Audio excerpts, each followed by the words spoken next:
150 साल पहले कैसे ज्वेलरी का बिजनेस हुआ करते थे? जैसे हम सब्जी खरीदते हैं उस टाइम लोग सोना खरीदते थे। मैंने नोटिस किया आज की डेट में लोग 365 डे ज्वेलरी पहनने लग गए। अभी एक कैटेगरी मंगलसूत्र, हर एक अभी लोगों के पास होते हैं कम से कम 10-12 mangalsutra. Party wear, fancy wear, office wear, casual wear, festival wear, और क्या लोग को अभी अच्छा दिखना है। सर आपने अपने ब्रांड में काफी सेलिब्रिटीज को भी जोड़ा है। सेलिब्रिटी को देख के लोग आपके शायद दुकान पे आ सकते हैं, मगर दुकान में माल नहीं है आपका, अगर दुकान सर्विस नहीं है तो फिर क्या करेगा सेलिब्रिटी में? पीएनजी ज्वेलर्स के बारे में पूरी दुनिया जानती है। इंडिया की one of the oldest jewellery companies है। ट्रेडिशनल दुकान से आज की डेट में एक मॉडर्न रिटेल ब्रांड आप बन गए हैं। थोड़ा माइंडसेट ऐसा था कि जरूरत क्या करने की है। एक आदमी ने आके बोला, सौरभ भाई अगर मैं आपको दिन का लाख रुपए एडिशनल कमा कर देता हूँ। शॉप पे जा रहे हैं, आपको ऑप्शंस दिख रहे हैं, चूज किया, पैसे दिए, लेके आए। आज की डेट में फिजिकल गोल्ड लेना तो भैया रिस्की है, तुम एक काम करो डिजिटल गोल्ड क्यों नहीं लेते? राइट टाइम क्या इन्वेस्ट करने का? अभी राइट नाउ कर दें या रुक के करें, या क्या लगता है आपको? कभी रिसेंटली 1100 करोड़ का आईपीओ आया, क्यों आपने सोचा इसको लिस्ट कराने का? इंडिया में कौन सा रीजन या कौन सा शहर है जो गोल्ड का सबसे बड़ा कंजम्पशन है? इंडिया में 4 रीजन जो है उसमें ऑलमोस्ट 40% गोल्ड होता है।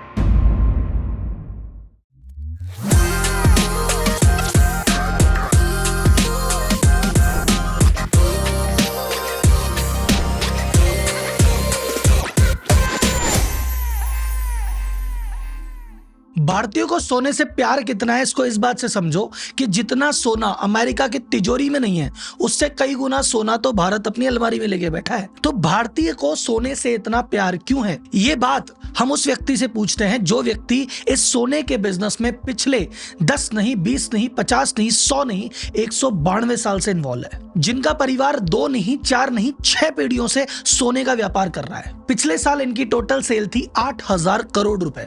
ये महाराष्ट्र के सबसे बड़े ज्वेलर हैं और इंडिया के तीसरे सबसे बड़े ज्वेलर्स हैं। जी हां, मैं बात कर रहा हूं पीएनजी ज्वेलर्स की। तो आज का हमारा पॉडकास्ट है मिस्टर सौरभ गाडगिल से, जो कि पीएनजी ज्वेलर्स की 6ठी जनरेशन है। शुरुआती 2-3 जनरेशन तक ये सिर्फ पुणे में एक छोटी सी दुकान लेके काम कर रहे थे। बाद में इनकी जनरेशन थोड़ी पुणे में एक्सपेंड करी, लेकिन पुणे से निकल के पूरे देश में जो पीएनजी ब्रांड को फैलाया है, जिन्होंने इस चीज को लिस्ट किया है, वो है सौरभ गाडगिल जी। तो आज हम सुनेंगे पीएनजी ज्वेलर्स की पूरी कहानी कि 192 साल से ये कैसे अपनी आइडेंटिटी को मेंटेन कर पा रहे हैं, कैसे ये देश के तीसरे सबसे बड़ी लिस्टेड ज्वेलरी ब्रांड बने, कैसे कंपटीशन हैंडल करते हैं, कैसे स्टॉक मेंटेन करते हैं, कैसे ये अपनी बिजनेस को एक्सपेंड करते हैं, कैसे इन्होंने लिस्टिंग प्रोसेस को देखा। सबसे इंपॉर्टेंट, आज की पॉडकास्ट में एक सेक्शन डाला अलग से, वो है ज्वेलरी मास्टर क्लास। तो जो भी व्यक्ति सुन रहा है, अगर आप ज्वेलरी बिजनेस में इंटरेस्ट रखते हैं, अगर आपकी खुद की ज्वेलरी शॉप है या आप करना चाहते हैं, या आपके मन में इंटरेस्ट है कि यार ये दुकान चलती कैसे होगी, तो ज्वेलरी शॉप कैसे खोली जाती है, कैसे चलाई जाती है, कैसे माल खरीदता है, कैसे माल बिकता है, कितना पैसा लगता है, कितनी कमाई होती है, सब सीखेंगे आज के पॉडकास्ट में। इंडियंस को सोने से इतना प्यार क्यों है? इंडियन की क्या जो नॉर्थ इंडियन है और साउथ इंडियन है, या देश के अलग अलग भागों में सोने को लेके कोई डिफरेंस है क्या? और ज्वेलरी का धंधा जब 192 साल पहले कैसे चलता था, आज कैसे चलता है? इसमें एआई का कितना रोल है, इसमें टेक्नोलॉजी का कितना रोल है, डिजिटलाइजेशन का कितना रोल है, करंट यूथ जेनजी कैसे सोना खरीदता है और पुराने लोग कैसे सोना खरीदते थे, सब जानेंगे इस पॉडकास्ट में। इस पॉडकास्ट में मैं आपको वादा करता हूं, अगर आपने पॉडकास्ट देखा, ज्वेलरी के बिजनेस से रिलेटेड हर एक चीज पता पड़ जाएगी। भारत में सोने से रिलेटेड जो भी भ्रांतियां हैं, जो भी विचार है, सब आपको क्लियर हो जाएंगे। और बिजनेस कैसे बिल्ड किया जाता है, कैसे एक्सपेंड किया जाता है, कैसे ऑटो पायलट पे चलाया जाता है, सब आपको जानने को मिलेगा आज के पॉडकास्ट में। तो चलते हैं सीधे मिस्टर सौरभ गाडगिल जी के पास। Welcome Saurabh ji for the podcast. Thank you Rahul ji, it's my pleasure. Sir सबसे पहले तो देखो, पीएनजी ज्वेलर्स के बारे में पूरी दुनिया जानती है, बट हमारी ऑडियंस के लिए जो कुछ, उसमें कई लोग जो फर्स्ट टाइम देख रहे होंगे, उनके लिए पीएनजी ज्वेलर्स क्या है इस समय, एक बार आप डिटेल में प्लीज बताइए। सो पीएनजी ज्वेलर्स की कंपनी की स्थापना हुई थी सांगली में 1832 में। ठीक है। तो ये इंडिया की one of the oldest jewellery companies है। आज हमारा वो दुकान सांगली का वही जगह पे ऑलमोस्ट 185 ईयर्स है। तो मुझे लगता है कि ये सबसे पुराना रहेगा दुकान की, जो वहीं पे आज तक है। लोग आए, लोग बड़े शहर में चले गए, लेकिन हमारा दुकान वहीं पे है। हम लोग सांगली से पूना आए 1958 में, और पूना में आने के बाद, क्योंकि सांगली से पूना 125 साल बाद हम लोग आए। Okay. उस टाइम पे पूना एक इंडस्ट्रियल हब बन रहा था। किर्लोस्कर सांगली से पूना आए थे। पूना में बड़ी बिजनेस फैमिलीज थी, गरवारी वहाँ से पूना आए थे। तो एक नेचुरल प्रोग्रेशन पुणे की तरफ हुआ। पूना आने के बाद 40 साल में पूना में अच्छा एक जंप बैठ गया। और वो लोग बोलते हैं कि अगर पुणेकर को आप खुश कर सकते हो, तो आप दुनिया में किसी को भी खुश कर सकते हो। और वही पीएनजी के साथ हुआ। आज पीएनजी भारत में है, महाराष्ट्र में है, गोवा में है, यूएस में है। हमारे आज 55 शोरूम्स है। ओके। और बात करें तो फास्ट ग्रोइंग कंपनी है, पब्लिक स्टॉक एक्सचेंज पे है। और एक फैमिली ज्वेलर्स के एक ऑर्गेनाइज ज्वेलर की तरफ जो ग्रोथ हो रही है, उसमें पीएनजी एक अच्छा माहौल बना रही है और डेवलप अच्छा कर रही है। Great sir. एक्चुअली जो इनिशियल डेज, आज की रेट में तो पीएनजी बड़ा ब्रांड है, you listed company, market cap 10,000 crore से काफ़ी ज़्यादा है। लेकिन शुरुआती दिन जो सांगली के टाइम था, जो 125 साल से वहीं थे, उस समय मतलब आज के मैं जानना चाह रहा हूँ 150 साल पहले ज्वेलरी का धंधा कैसा होता था, जो जेंजी वगैरह आज को दिख रहा है क्या? आज के रेट में तो जस्ट आप शॉप पे जा रहे हैं, आपको ऑप्शंस दिख रहे हैं, चूज किया, पैसे दिए, लेके आए। 150 साल पहले कैसे ज्वेलरी का बिजनेस हुआ करते थे? अभी ये मैंने सुना है मेरे दादाजी हाँ। के मुंह से कि वो लोग सांगली में जो बिजनेस चालू हुआ, वो स्टोर चालू हुआ 1832 में, लेकिन 1800 से वो लोग रास्ते पे सोना बेच रहे थे। वहाँ उस टाइम पे पाव किलो, आधा किलो, 1 किलो सोना ऐसे बिकता था। और जब चालू किया तो 1 रुपए भाव था। और उस टाइम पे तो मतलब सोना 1 रुपए किलो? 1 रुपए किलो, तो उस टाइम ऐसा सोना नहीं था, मतलब ये तो एक बहुत आम चीज थी। और 1 किलो, 1.5 किलो, जैसे हम सब्जी खरीदते हैं, हाँ उस हाँ टाइम हाँ। लोग सोना खरीदते थे। 1832 में छोटा शोरूम चालू किया। उस टाइम उसको बोलते पेढ़ी, पीढ़ी। कि एक सराफी पेढ़ी एक छोटी चालू हो गई थी। और उस समय हर सराफी पेढ़ी के पास जेवरात बेचना और लोगों को ब्याज देना, 2 काम होते थे। हम्म। तो सांगली में ये काम चलता था। और हमारे 3 लाइन थे उस टाइम पे। एक वेजिटेबल ऑयल की लाइन थी, एक कपड़े की लाइन थी और एक ज्वेलरी की लाइन थी। वो 2 लाइन आगे आगे चली नहीं। ज्वेलरी में ये लोगों ने आगे काम चालू रखा। और उस समय पूरा काम घर के लोग ही संभालते थे। फैमिलीज बड़ी होती थी, तो दुकान खोलने से बंद करना, बाकी सब चीज़ें करना, परचेज हो, सेल्स हो, बाकी सब काम तो घर पे होता था। और कस्टमर सब पहचान के थे, पूरा काम हाथ से होता था। तो हमारे पास उस समय के फर्स्ट डे की एक कॉपी लेजर की, हाँ। उसमें खाता था कि कितना सेल हुआ, कितना था। और वो कुछ उस समय 10 रुपए का सेल हुआ था पूरे दिन में, first day of business launch. तो क्या वो एक बात है। काफी इंपॉर्टेंट समय था, क्योंकि 1 रुपए तो किलो का भाव था। मतलब 10 किलो सोना का सेल हुआ था फर्स्ट डे पे। क्या बात और है। वो उससे चलते आगे आगे और सर उस डेवलपमेंट समय होती शायद गई। डिजाइन का जो ऑप्शन थे तब नहीं होते थे, आपने तो भाई लड़की की शादी के लिए कुछ बनाना है, बना के डिजाइन क्या है वो आपके हाथ में, क्या डिजाइन हाँ, बना उस के दे टाइम रहे से हो? इतना ही था कि लड़की को देना है आधा किलो सोना, हाँ। इसमें 2 नेकलेस चाहिए, एक मंगलसूत्र चाहिए, बंगड़ी चाहिए। तो डिजाइन बस उनकी। डिजाइन कुछ नहीं थी। प्योर गोल्ड बनता था उस टाइम, कास्टिंग था नहीं। तो ज्वेलरी हाथ से बनती थी, जो भी हाथ से बन पाए वही ज्वेलरी थी। तो सर अभी 190 साल हो गए पीएनजी फर्म को, और 6 generation, you are the 6 generation चल रहे हो। तो वो ट्रेडिशनल से आपने कहा कि 125 साल तक ट्रेडिशनल दुकान एक ही रही, एक दुकान के बाद आप पुणे आए, फिर वहां से आपने एक्सपेंड किया। तो ये ट्रेडिशनल दुकान से आज की डेट में एक मॉडर्न या नेशनल रिटेल ब्रांड आप बन गए हैं, 10,000 प्लस करोड़ की वैल्यूएशन है। ये ट्रांजिशन कब आया, कब डिसाइड हुआ कि यार अब एक लोकल पुणे में एक नहीं करना है, अब नेशनल लेवल पे जाना है? तो ये जर्नी को मैं बोलता हूँ ना, ये पूना कारगिल से पीएनजी, ऐसे उसका नाम दे दो जर्नी को ये, क्योंकि हमारा सांगली में नाम था पुरुषोत्तम नारायण गार्गिल। ओके। उसका पूना में आने के बाद शॉर्ट फॉर्म हुआ पूना गार्गिल। हम्म। लोगों को लगा पूना गार्गिल मतलब पुणे का नाम, इसलिए पूना गार्गिल। हम्म। वो काम चला 40 साल। उसके बाद मैंने एंट्री की 1999 में। जब मैंने बिजनेस ज्वाइन किया एमबीए के फर्स्ट ईयर में, तो मुझे उस टाइम काफ़ी लोग बोला था कि एक ज्वेलरी स्टोर मतलब हॉबी होती है, कि वहाँ आप जाके आप बैठो गल्ले पे, चाय पियो, कस्टमर से बात करो। अगर वो करना है तो ये बिजनेस ठीक है। लेकिन अगर आपको बिजनेस करना है तो आपको स्टोर बनाने पड़ेंगे, आपको सिस्टम, प्रोसेस, पीपल, प्रोफेशनल लाने पड़ेंगे। तो वो मेरे दिमाग में एक ख्याल था कि अगर बिजनेस ज्वाइन करना है तो इस तरह करना है। इसके लिए मैंने उस टाइम घर पे मेरे डैडी थे, अंकल थे, दादाजी थे, उनसे बात की। और मैंने उनको पहले समझाया कि हम लोग एक बाहर से बिजनेस कोच को लेके आते हैं, जो एक स्वॉट एनालिसिस करेगा। तो हमारे कॉलेज के प्रोफेसर थे, तो उन्होंने एक स्वॉट करके दिया। वो स्वॉट में स्ट्रेंथ तो सबको मालूम थी, बट जो थ्रेट्स थी कि आगे पुणे बढ़ रहा है, हाउसवाइफ नहीं रही है, वो अभी काम कर रही है, वो खुद डिसीजन मेकर्स है, और अगर हम लोग चेंज नहीं कर पाए तो पुणे हमको चेंज कर देगा। तो ये जो थ्रेट्स थी वो सामने उनके आई। और दूसरे थे अपॉर्चुनिटीज़, कि पुणे बहुत बढ़ रहा है, लोगों का पैसा बढ़ रहा है, लोगों के डिज़ाइन के ऊपर लोगों को खर्चा करना है। तो वो देख के मैंने लोगों को प्रपोज किया कि हम लोग एक पहली शोरूम चालू करते, एक फ्लैगशिप शोरूम के तो अलावा। और वो पुणे का एक एरिया था कोथरूड, जो उस टाइम पे फास्टेस्ट ग्रोइंग सबब था एशिया का, काफ़ी लोग वहाँ डेवलप हो जा रहे थे। तो वहाँ पे हमने फर्स्ट ब्रांच का प्लानिंग किया। वापस वही था कि ब्रांच संभालेगा कौन, कैसे काम होगा, क्योंकि उस टाइम कॉन्सेप्ट थी कि जिसके पास चाबी दुकान की वो मालिक, हाँ। जो दुकान खोलेगा वो गल्ले पे बैठेगा वो मालिक है। अभी प्रॉब्लम था कि ये कौन करेगा। फिर हमारे एक कारीगर था जो हमारे साथ मतलब पीढ़ियों से 100 साल से काम कर रही थी उनकी फैमिली। उनका एक बेटा था जिसको इंटरेस्ट था कुछ अलग करने में। हम्म। तो हमने उनको पूछा कि आपको अगर दुकान दी संभालने के लिए आप कर पाओगे क्या? हम्म। तो बोले हाँ इंटरेस्ट तो है, आप अगर सिखा सकते हो तो हम कर पाएंगे। तो उनको हमने 6 महीना हमारे इसे ट्रेनिंग दी और फिर एक फर्स्ट शोरूम चालू किया 2001 में। हम्म। वो होने उसको 6 महीने लगा क्योंकि सबको एक डर था कि क्या काम कैसे होगा होगा, सही बात। कस्टमर क्या बोलेंगे, स्टॉक टैली कैसे होगा, कैश कैसे टैली हो सकती है, उसमें प्रोसेस कैसे बिठाएंगे, फिर एक एक रिपोर्ट करना, चार्ट्स करना, ये सब चालू हो गया। और वो सेट होने के बाद उनको सबको कॉन्फिडेंस आया कि चलो भाई ये आगे हो सकता है। एक हो गया तो एक और भी हो जाएगा। फिर हो सकता है, फिर सिस्टम बैठ में आ गई। फिर वही आदमी को हमने नेक्स्ट शोरूम सेटअप करने को दिया। चलो ये शोरूम सेट हो गई है, अभी किसी और को यहाँ लाते, इसको और एक शोरूम नहीं सेट करने देते। इस तरह से स्लोली जर्नी चालू हो गया। लेकिन वो जो फैमिली माइंडसेट है वो सबसे इंपॉर्टेंट बदलने के लिए, क्योंकि अगर आप 150 साल तक एक शोरूम पे बैठे हैं और आपको उसमें मजा आ रहा है, तो मैं उनको बोलता हंसी मजाक में कि आपने गुडविल क्रिएट किया आपने। बट आपको बिजनेस बिजनेस नहीं था, आपके लिए बिजनेस था वो एक कि चलो एक समाज में अच्छा काम हो रहा है, पैसा तो बन ही रहा है, बट वहाँ बैठ के दिन में अच्छा काम हो रहा है, अच्छा काम कर रहे हैं और लोगों से जुड़ रहे हैं, उसमें प्रोफेशनलिज्म।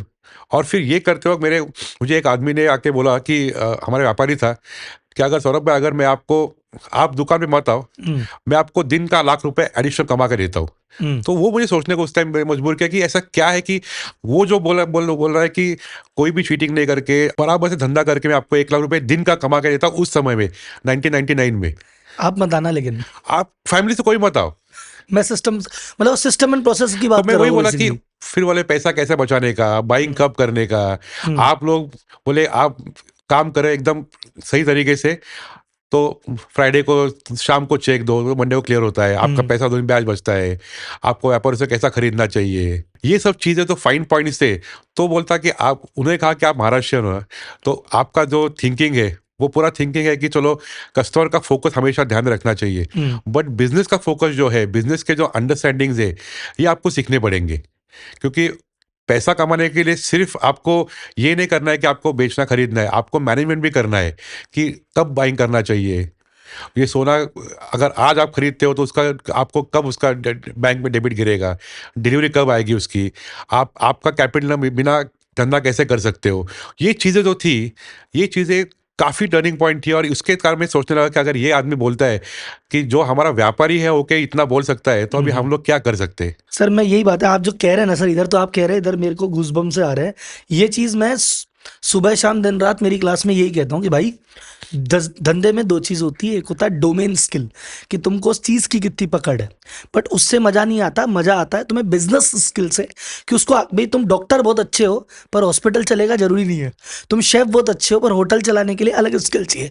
तो तुम डोमेन पे ध्यान मत दो, बिजनेस पे ध्यान दो, देखो ग्रोथ खड़ी है। क्योंकि और अब हमारे आपके समय सामने उसने वही बोले थे उन्होंने कि आप देखो, अगर एक 100 साल पहले या इन 50 साल पहले तो कैसा था महाराष्ट्र में कि महाराष्ट्र लोग हमेशा नौकरी करते थे, ईमानदार लोग हैं, नौकरी करते, व्यापार करते, गुजराती और मारवाड़ी, ऐसा ही था उसमें।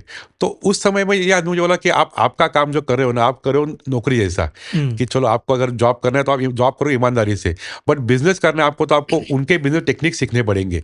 जो उसमें आप ईमानदारी मत छोड़ो, बट उसमें आपको जो बिजनेस की तरह की चीजें करनी चाहिए वो आपको करनी चाहिए। आप कस्टमर को बोल रहे हो कि आज आप लेके जाओ, पैसा 2 महीने बाद दो, और उसका आप पे बिजनेस इम्पैक्ट क्या आ रहा है, उससे आपका कैश कैपिटल फ्लो तो देखो, बढ़ेगा, कैश फ्लो तो कैश फ्लो देखो, इम्पैक्ट आएगा, आपका कैपिटल। कैपिटल लॉक होने वाला है। ये छोटी चीजें है, लेकिन जब आपका वॉल्यूम होता है, क्योंकि उस समय हमारा दुकान एक ही था बट वॉल्यूम काफी ज्यादा था, तो बोले ये वॉल्यूम पे अगर इसका इम्पैक्ट आप कैलकुलेट करो तो साल का कितना इम्पैक्ट आएगा। और मैं आपको वही बोल रहा हूँ कि अगर ये आप मैनेज कर सकते हो तो आपका इतना पैसा बच जाएगा। और सर एक और इसमें आपने 2 चीज़ बोली, इसमें 2 क्वेश्चन निकलते हैं।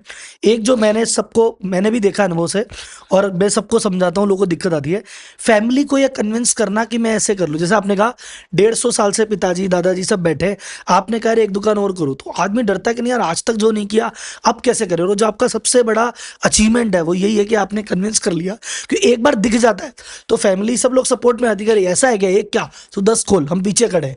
लेकिन वो पहली बार का जो रिस्क होता है वो ये, तो उसमें जैसे वो SWOT एनालिसिस का मदद मिला या क्या रहा पीछे बिहाइंड द मुझे लगा सीन? SWOT का एक पहले क्या था आपका माइंडसेट कि आपको उनके साथ बात करनी पड़ती है, आपको उनको समझाना पड़ेगा कि ये जो मैं कह रहा हूँ, क्योंकि जो नए लोग आते हैं वो हमेशा आइडिया नए लेके आते हैं पर उसमें पीछे डेटा नहीं होता है। तो मैं उनको गया डेटा लेके कि चलो आप SWOT पहले कर लेते, SWOT का डेटा आपके पास है तो एक हो गया डेटा कि इससे आप देख सकते हो कि आगे क्या हम कर सकते हैं, कितने आगे अपॉर्चुनिटीज है। दूसरा मैंने उनको बोला कि मैं जो ये कह रहा हूँ तो उसका हम अच्छी तरह प्लानिंग करके करते हैं। आप पहले आदमी देते हैं, हम लोग आदमी को ट्रेन करते फिर शोरूम चालू करते, तो उसमें कॉन्फिडेंस आया उनको कि चलो ये बात जो कर रहा है ना, ये बात कर रहा है विथ सम लॉजिक, लॉजिकल है। और उसमें वो स्टेप बाय स्टेप जा रहा है। फिर तीसरी बात थी उनको ट्रेन होने के बाद चलो शोरूम कैसे करेंगे, फिर उसमें इंटीरियर कैसा करेंगे कि ये तो शोरूम काफ़ी बड़ी थी अपनी फ्लैगशिप, तो वो शोरूम का साइज़ क्या होना चाहिए, उसमें माल कितना रखना चाहिए, उसमें रिपोर्ट्स क्या आएंगे। तो बिफोर शोरूम चालू हमने ये सब मैंने उनको समझाया कि हम लोग ऐसे रिपोर्ट कर सकते हैं जिसमें आपको आपको क्या डर लग रहा है कि सेल कितना होगा, उसका कलेक्शन कहाँ जाएगा, तो उसका रिपोर्ट बनाते हैं, स्टॉक का रिपोर्ट बनाते हैं, परचेसिंग का डेली टू ट्रेन ट्रैकिंग करते हैं, परचेज यही दुकान से करते हैं वहाँ भेजते हैं हम लोग, फिर उसका सॉफ्टवेयर यूज़ लेके ट्रांसफ़र करो उसको। तो हर एक चीज़ मुझे लगता है कि ओल्ड जनरेशन को समझानी पड़ती है, क्योंकि वरना उनको कॉन्फिडेंस नहीं आएगा। अच्छा, वो एग्रेसिव तो है लेकिन वो उनको भी डर लगता है, उनको लगता है कि यार हमने इतना वर्षों से बनाया है, कोई एक छोटी सी गलती से निकल ना जाए हाथ से। और उनको क्या लगता है कि हम लोग इतने सालों से यही करें, मेरे पिताजी ने वही किया था, आज मैं वही कर रहा हूँ, तो फिर तुम क्यों चेंज करना चाहते क्यों हो। चेंज करना चाहते और थोड़ा माइंडसेट ऐसा था कि अपने को क्या कमी है, हाँ, क्यों कर, जरूरत क्या करने की है। ये हमेशा माइंडसेट होता है कि जरूरत क्या है। कि वो था कि अरे यार क्या है, गाड़ी है, बंगला है, बच्चे पढ़ ली, शादी सब कुछ है, पैपडी सब सारी व्यवस्था है, क्यों टेंशन लेनी है, क्यों थक रहा है। और आपने जो वर्ड बोला सर, मैं वर्ड मेरी कोचिंग में काम में लेने वाला हूँ कि एक दुकान को तो आप शौक के लिए करता है, तुम तो बिजनेस उसको तब बोलना जब एक से ज्यादा कर लो। अमेजिंग सिंह सर, एक चीज़ है, देखो उस समय पुणे में काफ़ी दुकानें और भी होगी ज्वेलर्स की, लेकिन अभी आपका नाम एकदम से PNG अलग चमकता है। आपने क्या ऐसा किया जो आपको लगता है कि बाजार में कस्टमर एक आपको वैल्यू देता है, कस्टमर आप पे ट्रस्ट करता है? What was different than other competition? नहीं, मुझे लगता है हमारा पहले से फोकस जो था ना कस्टमर सेटिस्फैक्शन के ऊपर, तो वो बहुत अलग फोकस था। जैसे बात करें अगर दुकान में कस्टमर को हमेशा हम लोग किंग बोलते थे, उसको जो चाहिए वो हमारे पास होना चाहिए, उसको जो सर्विस देनी है वो सर्विस देनी है। तो एक फैमिली एटमॉस्फेयर वो तो होने वाला था कि एक ही स्टोर था, तो हमने उसमें आगे जाके जब एक्सपेंशन किया तो फोकस वही रहा हमारा कि जो हम आज भी बोल रहे स्टेटस कि we are India's only organised family jeweller. एक तरह लोग ऑर्गेनाइज्ड है, जैसे आपने तनिष्क की बात की, तनिष्क ऑर्गेनाइज्ड ठीक है, है। पर उसका फैमिली ज्वेलर नहीं है, क्योंकि उसका बिजनेस मॉडल कितने साल का है, 25-30 साल का। टाटा ग्रुप पुराना है, हाँ। कल्याण भी कितने साल से, 30-40 साल से, बट 200 साल की लेगेसी, कस्टमर के साथ 6 पीढ़ी की बॉन्डिंग और ऑर्गेनाइज, ये एक यूनिक कॉम्बिनेशन है। तो यही कॉम्बिनेशन हमको आगे आके जो अभी हमारा डिफरेंशिएशन है वो वही है, जो कस्टमर आता है तो उसको वैरायटी देखने को मिलती है, उसको जो चीज़ें चाहिए एक ऑर्गेनाइज प्लेयर से, एक एनवायरनमेंट है, क्लीन एनवायरनमेंट है, ट्रेन स्टाफ है, आपको वैरायटी है, आपको सब नई नई डिज़ाइंस है, और एक साइड पे ये और दूसरे साइड पे एक है आपको फ्रेंडलीनेस कि एक फैमिली बॉन्डिंग है, स्टाफ आपको देख के आपको एक आपका जो उसके साथ संबंध है वो अनेक सालों का संबंध है। तो वो चीज़ें जो है कि एक फैमिली की तरह, आपको गोल्ड बेचना है तो हम ऑन द स्पॉट कर सकते हैं, आपको गोल्ड वैल्यूएशन करना है इनकम टैक्स के लिए तो वो हम कर सकते हैं। तो जो चीज़ें आपकी फैमिली ज्वेलर करता है वो सारी चीज़ें हम लोग करते हैं, बट इन ऑर्गेनाइज वे। अभी आप बोलोगे मुझे कैश दो, तो मैं आपको कैश नहीं दूंगा, पर मैं आपको सेम डे का मैं आपको बैंक ट्रांसफर दे दूंगा। तो आपकी नीड थी मुझे सोने बेच के कैश चाहिए, तो मैंने आपको बैंक ट्रांसफर दे दिया। तो हर तरह की चीज़ जो फैमिली ज्वेलर करता है वो हम लोग करते हैं, but in organise way and in a volume way. So इससे कस्टमर को दोनों, हमेशा मैं बोलता हूँ कस्टमर को best of both the world मिलता है, वो फैमिली फीलिंग मिलता है, ऑर्गेनाइज फीलिंग भी मिलता है। बिजनेस के कुछ प्रोज एंड कॉन्स हैं, ऑर्गेनाइज के कुछ प्रोज एंड कॉन्स हैं, आपने दोनों के प्रो जोड़ लिए। बोले रेट ऑर्गेनाइज का ये प्रो होता है ये हम देंगे, इसका ये प्रो होता है हम देते हैं, दोनों कौन से दूर है। बहुत बढ़िया सब। सर क्या बिजनेस मैट्रिक कोई एक चीज जो डेली मॉर्निंग में जाती है सबसे पहले यार ये चीज चेक होती है, उसके बाद आगे की बात होती है, कोई यानी इस तरह की चीज? नहीं, बहुत चीज़ें होती है, हमारे पास पूरा डैशबोर्ड है, लेकिन सबसे इंपॉर्टेंट जो चीज़ देखते हैं हम लोग वो हमारा स्टॉक सेल कितना हुआ, स्टॉक कितना है, क्योंकि हमारे धंधे पे स्टॉक टर्न सबसे इंपॉर्टेंट है। मैं हमेशा बोलता हूँ कि जितने कम कैपिटल में हम लोग जितना रोलिंग कर सकते हैं आधा, उससे हमारी प्रॉफिट बढ़ने वाली है, क्योंकि हमारा बिजनेस वॉल्यूम बिजनेस है। मार्जिन तो ज्वेलरी में इतने है नहीं, हमारा ग्रॉस मार्जिन 10-12% ही है, पैट आपका आएगा 4%। तो आप जितने बार स्टॉक घुमा सकते हो उससे आपका पैसा बढ़ने वाला है। तो हमारा जो फोकस रहा पहले से है, सो अभी हमारा आज भी स्टॉक टर्न इंडस्ट्री सबसे बेस्ट है। सो 5 के ऊपर हमारा स्टॉक टर्न है। तो क्या बात। स्टॉक टर्न के ऊपर फोकस रखना है। तो उसके लिए क्या करना चाहिए चीज़ें, तो स्टॉक बाइंग कैसे होनी चाहिए, स्टॉक लेवल्स क्या होने चाहिए। हमारा मॉडल कट एंड पेस्ट नहीं है। हम हर ब्रांच में हमारी इन्वेंट्री अलग अलग होती है। ओके। वो एरिया में इन्वेंट्री क्या लगती है, डिज़ाइन क्या लगते हैं, उसके हिसाब से हम लोग वहाँ इन्वेंट्री रखते हैं। तो हर स्टोर में इन्वेंट्री आपको अलग देखने को मिलेगी। इन्वेंट्री अलग होगी तो उसके हिसाब से होगी तो कम इसमें काम चल सकता है। कम इन्वेंट्री में अगर वॉल्यूम ज़्यादा कर सके तो उसमें आपका प्रॉफिट बढ़ेगा। तो ये चीज़ें में ऊपर ध्यान हमेशा रहता है। और दूसरा मतलब कस्टमर कंप्लेंट, वो कुछ भी होगा तो फर्स्ट विषय भी address the customer complaints. Call centre में आई, ईमेल से आई, किधर भी आई, कुछ भी अगर लगा कस्टमर को कि ये आप गलत हो रहा है तो we attend to that first. क्योंकि मुझे लगता है कि ये बिजनेस जो है, ये बिजनेस अबाउट कस्टमर्स है। ये बिजनेस हमारा संबंधों का बिजनेस है।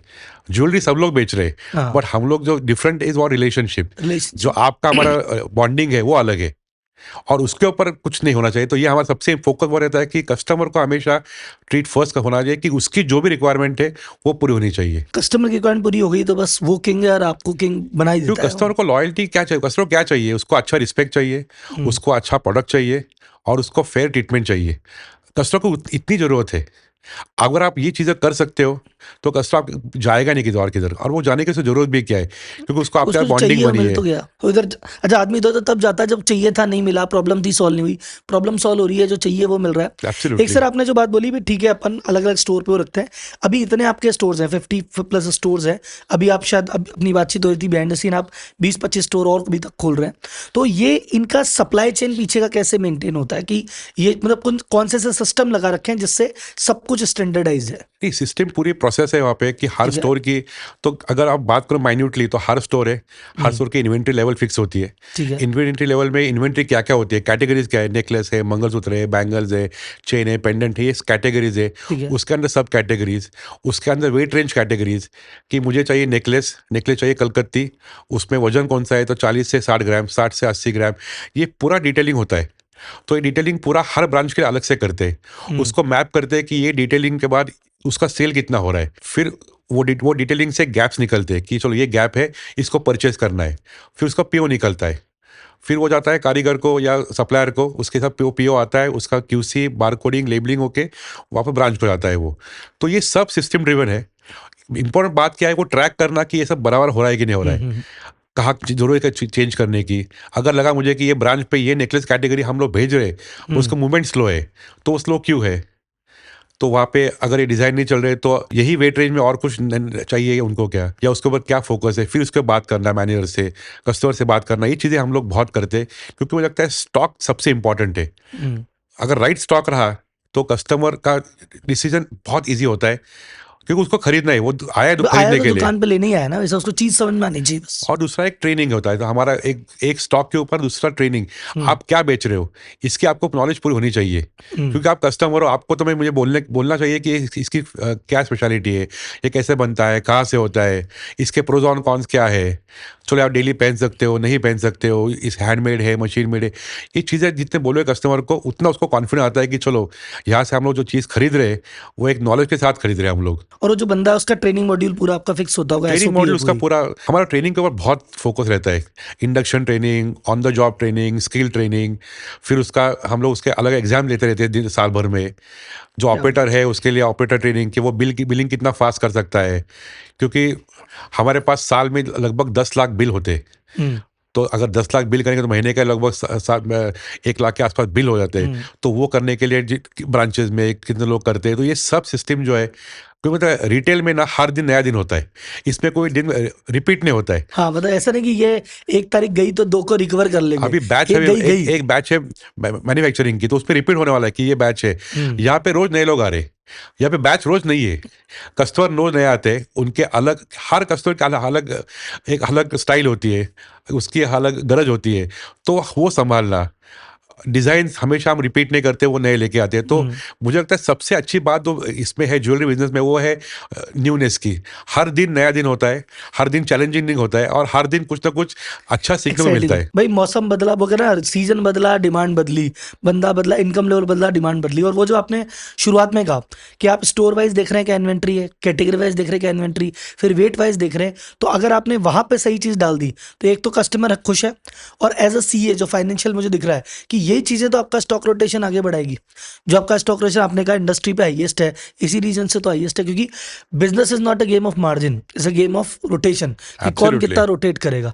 और इस लेवल पे आप जा रहे हैं तो आपका रोटेशन आएगा, डेड स्टॉक नहीं रहेगा, स्लो स्टॉक नहीं रहेगा, फिर तो भाई सब हर बिजनेस प्रॉफिटेबल ही है। और दूसरी चीज जो रिटेल बिजनेस में हमेशा होती है सर, आदमी है ना प्रोडक्ट से खुश है, ब्रांड से खुश है, वो जो सामने बंदा बैठा होता है कई बार उससे नाराज हो जाता है बराबर। कि यार ये मैं पूछ रहा हूँ जवाब नहीं दे रहा, यार ये ऐसे कैसे बैठा है, इसने ये क्यों नहीं बोला। वहां पे अगर आपने ट्रेनिंग रिपेयर कर ली, आपने इतनी सी बात पे 20-25% सेल तो ऊपर कर ली, क्योंकि वो जो कस्टमर जाता है ना, वो खुश कस्टमर पता नहीं 2 को बताएगा नहीं बताएगा, जो नाराज है वो 10 को बताता है जरूर। तो ये दोनों चीजें आपने कर की, अमेजिंग थिंग। मतलब मुझे बिजनेस के जो एज अ बिजनेस कोच मैं टिक कर रहा हूँ कि हर वो चीज जो बिजनेस में राइट होनी चाहिए, you are doing right. Thank you. Amazing मतलब। और दूसरा बोलिए, अभी एक जो चीज़ है हाँ, ना, जो please, जो इसका please, please, customer please. Focus का भी हमारा फोकस है, वो है स्टडीड ज्वेलरी के ऊपर। Okay. क्योंकि आप इंडिया देखोगे तो नॉर्थ एंड साउथ इंडिया में, जो साउथ और वेस्ट इंडिया में, इसमें हमेशा गोल्ड चलता रहा है। यहाँ के मंदिर देखो आप, सब सोने के होते हैं। पर आप नॉर्थ में जाओ तो आप जयपुर से हो, हाँ, वहाँ पे सब ज्वेलरी होती है स्टडेड में, कुंदन, पोल्की, डायमंड्स।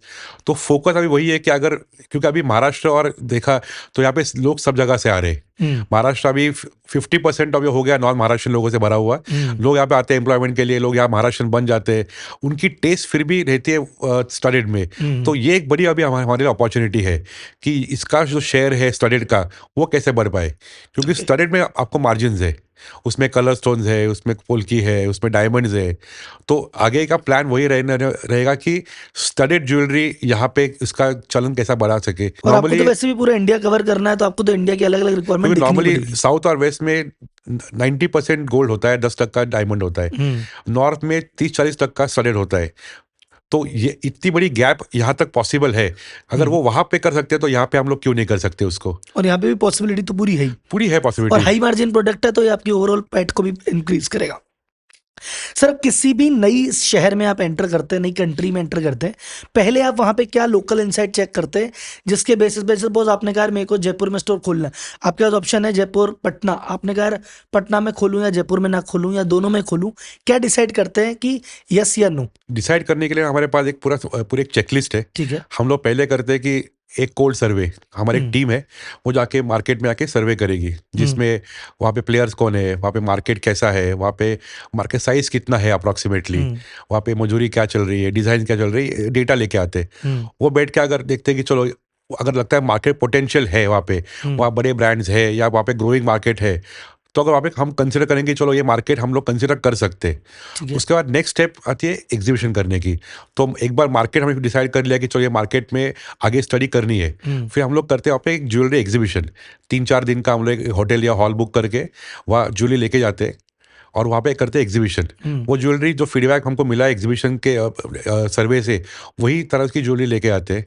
तो वहाँ लोग कौन आ रहे हैं, लोगों का वहाँ पे ब्रांड के तरफ कितना रुझाव है, वहाँ प्राइसिंग क्या लग रहा है आपको, इससे सब डेटा मिल जाता है। और अगर लगा कि मार्केट में अपने पास वहाँ पे ब्रांड कस्टमर्स है और मार्केट वहाँ पे इतना पोटेंशियल दिख रहा है, तो फिर हम लोग वहाँ पे स्टोर चालू करते हैं।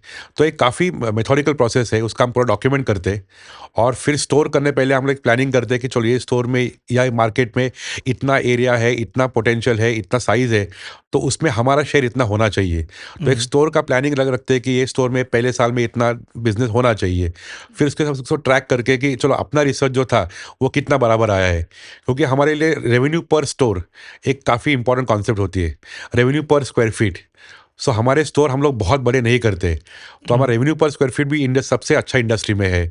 रेवेन्यू पर स्टोर हमारा आज देखें तो हमारे 50 स्टोर्स है और रेवेन्यू लगभग 8,000 करोड़ का है, तो रेवेन्यू पर स्टोर भी बहुत अच्छा बहुत है। अच्छा है। तो ये चीज़ें हमारे लिए बहुत इंपॉर्टेंट होती है।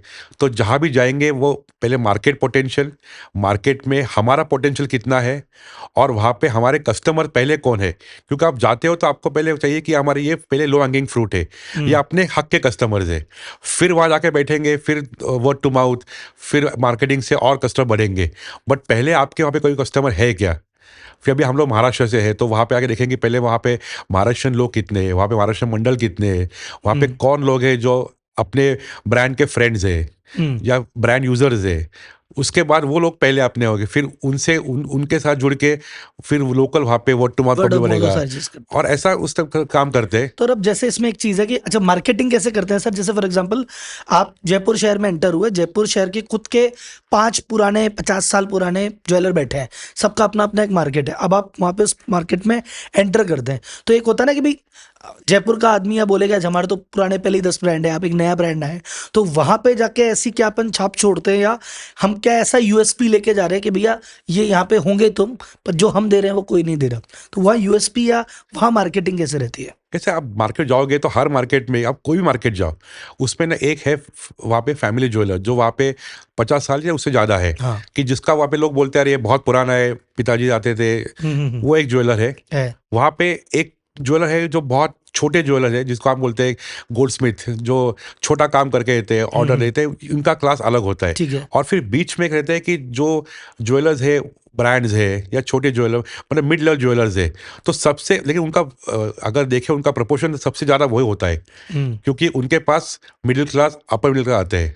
जो फैमिली ज्वेलर्स है उनके पास वो शहर के बड़े लोग जाते हैं। तो अगर ये मिड लेवल को टारगेट करेंगे हम लोग तो एक काफ़ी बड़ा सेगमेंट है, और हमारी पोजीशनिंग वो लेवल पे ही आती है, चेन स्टोर लेवल पे। तो हम लोग वहाँ आके देखते हैं कि वहाँ पे चेन स्टोर्स कौन है। फिर अपनी यूएसपी क्या है कि हम लोग बोल रहे हैं कि हमारे पास ऑलमोस्ट 200 साल की लेगेसी है। तो लेगेसी मतलब क्या है आपके पास? तो प्रूवन ट्रस्ट है, आपके पास प्रूवन सिस्टम्स है, हमारे पास डिज़ाइंस है जो आज लोग नहीं बना सकते क्योंकि बहुत डाइज पुरानी है। तो ये चीज़ें हम लोग जाके देते हैं, और सबसे इंपॉर्टेंट चीज़ मेरे लिए एक्सपीरियंस है, क्योंकि आज के समय कस्टमर को चाहिए एक्सपीरियंस। अगर आपको रिस्पेक्टफुल ट्रीट करे, अगर आपको जो चाहिए वो चीज़ आपको मिले, तो आप आने वाले ही हो। तो उसके हम लोग फोकस देते हैं कि जो कल्चर यहाँ पे है, जो वो कल्चर वहाँ पे होना चाहिए। तो हम कहीं भी जाए, जो हमारा फैमिली कल्चर है वो वहाँ पे रिपीट हम कर सकते हैं कि नहीं, उसको कोशिश करते हैं। लेकिन तो हमारा जो अभी एक्सपेंशन रूट है उसका हमने नाम दिया है पेशवा रूट करके। अच्छा। कि जैसे पेशवा महाराष्ट्र के बाद गए थे मध्य प्रदेश, इंदौर गए थे, इंदौर से दिल्ली तक पहुँचे, तो हमारा रूट वही हमने वो पकड़ा है कि महाराष्ट्र के बाद जाएंगे मध्य प्रदेश, फिर जाएंगे उत्तर प्रदेश, छत्तीसगढ़, झारखंड, बिहार, दिल्ली। तो वो पूरा बेल्ट जो है, वो बेल्ट हमने अभी आगे प्लान किया एक्सपेंशन के लिए। क्या बात। सर एक और एक जो आपने कहा भी इससे सही बात है, क्योंकि पुराने जो लोग हैं उनके चाहे कुछ ज्वेलर फिक्स होते हैं, पर मोस्ट ऑफ द ऑडियंस होती है जो फ्री होती है, वो कहते हैं नया ट्राई करते हैं। मैंने लास्ट टाइम इनसे किया था, अब की बार एक नया ज्वेलर खुला देखते हैं, और अगर उनको मज़ा आ गया तो फिर वो आदमी वहीं रुक जाता है।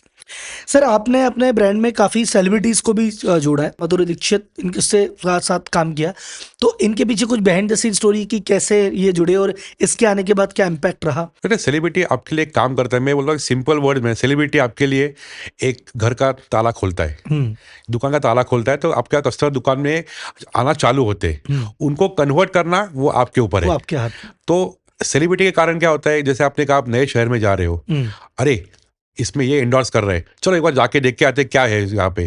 तो उससे एक एक्साइटमेंट होती है, उससे कस्टमर के दिमाग में एक अट्रैक्शन होता है। तो सेलिब्रिटी के कारण आपका एक ब्रांडिंग होता है। जो लोग आपका नाम नहीं सुना है, जो लोग आपको मालूम आपके बारे में मालूम नहीं है, वो आज जाके गूगल करते हैं, आपको देखते ये कौन है। तो इससे एक बढ़ते क्यूरियोसिटी, इससे एक बढ़ते अट्रैक्शन और फुटफॉल हो सकते हैं। कन्वर्जन सेलिब्रिटी कोई नहीं कर सकता है। कन्वर्जन के लिए आपका माल चाहिए, आपका एक्सपीरियंस चाहिए। तो ये हम लोग इसको यूज़ करते हैं as a tool for advertising, brand awareness and to attract customers. और ये वर्क करता है, जैसे फॉर एग्जांपल कई जगह सेलिब्रिटी की आरओएस वो निकलती है कि इनके आने के बाद से आपका पर स्टोर रेवेन्यू या किसी में इम्पैक्ट बढ़ता है? तो सेलिब्रिटी की कॉस्ट आपको लेनी है आपके मार्केटिंग कॉस्ट में। हाँ। आपको डिसाइड करना है एज अ ब्रांड, आपको आपके टर्नओवर पे कितनी कॉस्ट आपको लगानी है, टोटल एडवर्टाइजिंग कॉस्ट।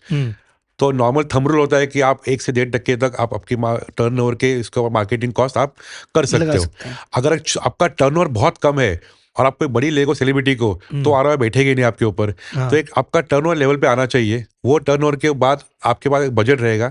वो बजट में आपको मार्केटिंग, क्योंकि सेलिब्रिटी को लेके सिर्फ काम नहीं होने वाला है, उसका शूट करना है, हाँ। उसके होर्डिंग लगाने, पेपर ऐड देने, सबके लिए पैसा वो लगने भी वाला है। इम्पोर्टेंट है। तो वो सब चीज़ें देख के आपको डिसाइड करना है कि आप कौन से सेलिब्रिटी को ले सकते हो, क्योंकि हर एक की कॉस्ट होती है। तो वो डिसाइड करके फिर आप समझ लो कि मुझे ये लेके उसकी प्रोडक्शन कॉस्ट इतनी है, उसके बाद उसकी जो कॉस्ट ऑफ एडवर्टाइजिंग है, बिलबोर्ड्स है, न्यूज़पेपर है, वो इतनी है, और फिर साल की मेरा ये टोटल बजट है। क्योंकि सेलिब्रिटी का एक डबल एजेड यूज़ है। उसको आप साइन करके अगर उसका यूज़ नहीं राइट कर सके, तो वो बैकफायर हो जाएगा आपके ऊपर। तो सेलिब्रिटी कौन सा आपके सूटेबल है, ये भी बहुत इंपॉर्टेंट है। हाँ, बिकॉज ये आपने कहा ना जो आपने, मैं इसलिए सवाल आपसे पूछा, कई लोग कहते हैं सेलिब्रिटी हायर किया, उसके चक्कर में खर्चा इतना लग गया, उतना तुमको आरओआई नहीं निकला। वो तो वो निकलेगा ही नहीं, क्योंकि अगर आपका बजट ही इतना है, मतलब आपका टर्नओवर कितना है। हम्म, सेलिब्रिटी ऐसे कोई जादू नहीं करने वाला है कोई। हाँ। उसके लिए आपका भी सिस्टम चाहिए, आपके पास लोग चाहिए, आपका माल चाहिए। सेलिब्रिटी सिर्फ आके आप एक करेगा, एक क्यूरियोसिटी कि अरे ये कौन है। हम्म, अभी आप कोई नए शहर में जा रहे हो, तो सेलिब्रिटी को देख के लोग आपके शायद दुकान पे आ सकते हैं, मगर दुकान में माल नहीं है आपका, अगर दुकान में सर्विस नहीं है, तो फिर सेलिब्रिटी क्या क्या करेगा करेगा? सेलिब्रिटी वो। सर, बात करते हैं आपके बिजनेस मॉडल के बारे में, और मैं यहाँ से, मतलब ये जो अब सवाल अगले 10-12 सवाल आने वाले हैं, वो सवाल इस हिसाब से हैं कि कोई यूथ, अभी 20 साल का बच्चा देख रहा है और वो कह रहा है कि मेरे को भी ज्वेलरी बिजनेस में इंटरेस्ट आया है, आपकी कहानी सुन के, कह रहे यार ये तो ऐसा भी हो सकता है, मैं भी एक ब्रांड बनाऊंगा। तो वो कुछ सीखना चाहता है आपसे, तो मैं आपके माध्यम से उसकी मास्टर क्लास ले रहा हूँ, ठीक। तो सबसे पहली चीज़, अभी आपका कोर बिजनेस मॉडल क्या है, मतलब किस किस प्रोडक्ट में डील करते हैं, क्या क्या करते हैं, उस पर बात करते हैं पहले, कि अभी बिजनेस मॉडल क्या है आपका। बिजनेस मॉडल हमारे पास सिंपल है। गोल्ड, सिल्वर, डायमंड्स, ठीक। ये पूरा बिजनेस मॉडल है, जिसको हम बोलते हैं स्टडेड नॉन स्टडेड। गोल्ड इसमें बड़ा पोर्शन है, अराउंड 80-82% गोल्ड आता है। हम्म, उसमें मतलब वॉल्यूम की बात करें तो लगभग 90% ही गोल्ड आएगा, 10% डायमंड आता है। फिर गोल्ड में हम लोग चांदी भी पकड़ते हैं, गोल्ड में लेकर चांदी 5% बिजनेस हमारा है। तो 85% गोल्ड है, 5% चांदी है, और 10% स्टडेड है। यह भी आज मोटा मोटी है। इसमें मॉडल है फ्रेंचाइजी का, और मॉडल है कंपनी ऑपरेटेड स्टोर्स का। तो हमारा बिजनेस वापस 85% बिजनेस जो है वो हमारा स्टोर से आता है, 5% ई कॉमर्स से आता है, और 10% फ्रेंचाइजी से आता है। यानी सारे मोड्स अभी आपने काम में लेके सारे मोड हमने काम में लगा दिए। फोकस वही है कि अभी स्टडेड जो मैंने 10% का, वो कैसे ऊपर लेके जाएंगे, उससे मार्जिन बढ़ेगी। फ्रेंचाइजी बिजनेस जो आज 10% है, उसको कैसे ऊपर ले जा सकते हैं, क्योंकि फ्रेंचाइजी बिजनेस में आरओआई सबसे अच्छी आती है आपको, उसमें आपको कैपिटल ब्लॉक नहीं होता है, तो उसका कैसा करेंगे। तो ये सब चीज़ें लोगों को देखनी चाहिए कि जहाँ आपका आरओआई ज़्यादा बन रहा है, वो एरिया में आप फोकस आपको करना चाहिए। तो अगर कोई नया ज्वेलर भी है, तो उसको वही देखना है कि उसमें कम से कम कैपिटल में वो कैसा वो बिजनेस कर सकता है। इतना कैपिटल लगा के कोई भी काम कर सकता है, बट उसमें आपको आरओआई नहीं बैठेगा आरओआई फिर। नहीं मिलेगा, सही बात है। सेकंड चीज है, अभी आपकी इसमें पीएनजी लेवल पे प्रोक्योरमेंट प्रोसेस क्या होती है, जैसे अपन किस शोरूम में क्या डिजाइन रखनी है, ये कैसे डिसाइड होता है, या बाइंग कैसे होती है, आप बना बनाया लेते हैं या खुद डिजाइन करते हैं, क्या रहता है। तो डेटा तो मैंने आपको समझाया कि डेटा पूरा हमारे पास है कि क्या बाइंग करनी है। ठीक। बाइंग करने के लिए हमारे पास दो अलग एवेन्यूज है। एक हमारे खुद के कारीगर्स है, जो हमारे साथ 100 साल से ऊपर जुड़े हुए हैं, वो पुणे में है। तो वो 30% हमारा काम उनसे होता है, 70% काम हम लोग बाहर से खरीदते, तो सप्लायर्स है, मैन्युफैक्चरर्स है। तो वो जैसे अभी जयपुर से कुछ माल चाहिए पोल्की कुंदन का, तो वहाँ से लेंगे। कलकत्ता से चाहिए तो कलकत्ता ज्वेलरी वहाँ से लेंगे। टेम्पल चाहिए तो साउथ से लेंगे। तो वो ये 70% है। तो 70% खरीदते हैं, जो भी डिजाइन बाजार में चल रहा होता है, ठीक, उस पर भी 30% खुद हम मैन्युफैक्चरिंग लोग खरीद लेंगे। हम लोग डिजाइन खुद देते हैं कि मेरे को ये कलेक्शन चाहिए, तो आप मुझे बना के दो। तो उसमें भी काफी हमारा रहता है पर्सनलाइजेशन, क्योंकि ज्वेलरी हमारे पास बनती है, जो मिलेगी वो बाहर नहीं मिलनी चाहिए, ऐसी हमेशा कोशिश रहती है हमारी। भाई यूनिकनेस रहेगी तभी तो तो ही ग्राहक कस्टमर attract आपका आएगा। Got it. सर, एक एवरेज टिपिकल साइज क्या होना चाहिए ज्वेलरी स्टोर का, जो जिसमें एक तो फ्लैगशिप में तो आप बड़ा कितना ही बना लो, देखो, बट एवरेज जो जिसमें इंडिया में आदमी प्रॉब्लम क्या ROI है ना निकले। ज्वेलरी स्टोर का, साउथ की बात करें तो साउथ में सब चीजें बड़ी होती है। तो साउथ में अगर आपका स्टोर रहेगा 5,000 के नीचे, तो आपका कोई आएगा ही नहीं आपके पास। अच्छा। क्योंकि साउथ में अगर साउथ की सिनेमा देखो आप, सब बड़े सर, रहते, वहाँ लार्जर तो देन लाइफ। विलन भी 25 स्कॉर्पियो में आता है, अकेला तो आ ही नहीं सकता वो। तो साउथ का एक फॉर्मेट अलग है। लेकिन अगर आप बाकी बात करो इंडिया की, तो मेरे हिसाब से लगता है मुझे कि 3,000 से 4,000 के बीच पे शोरूम अच्छी रहती है।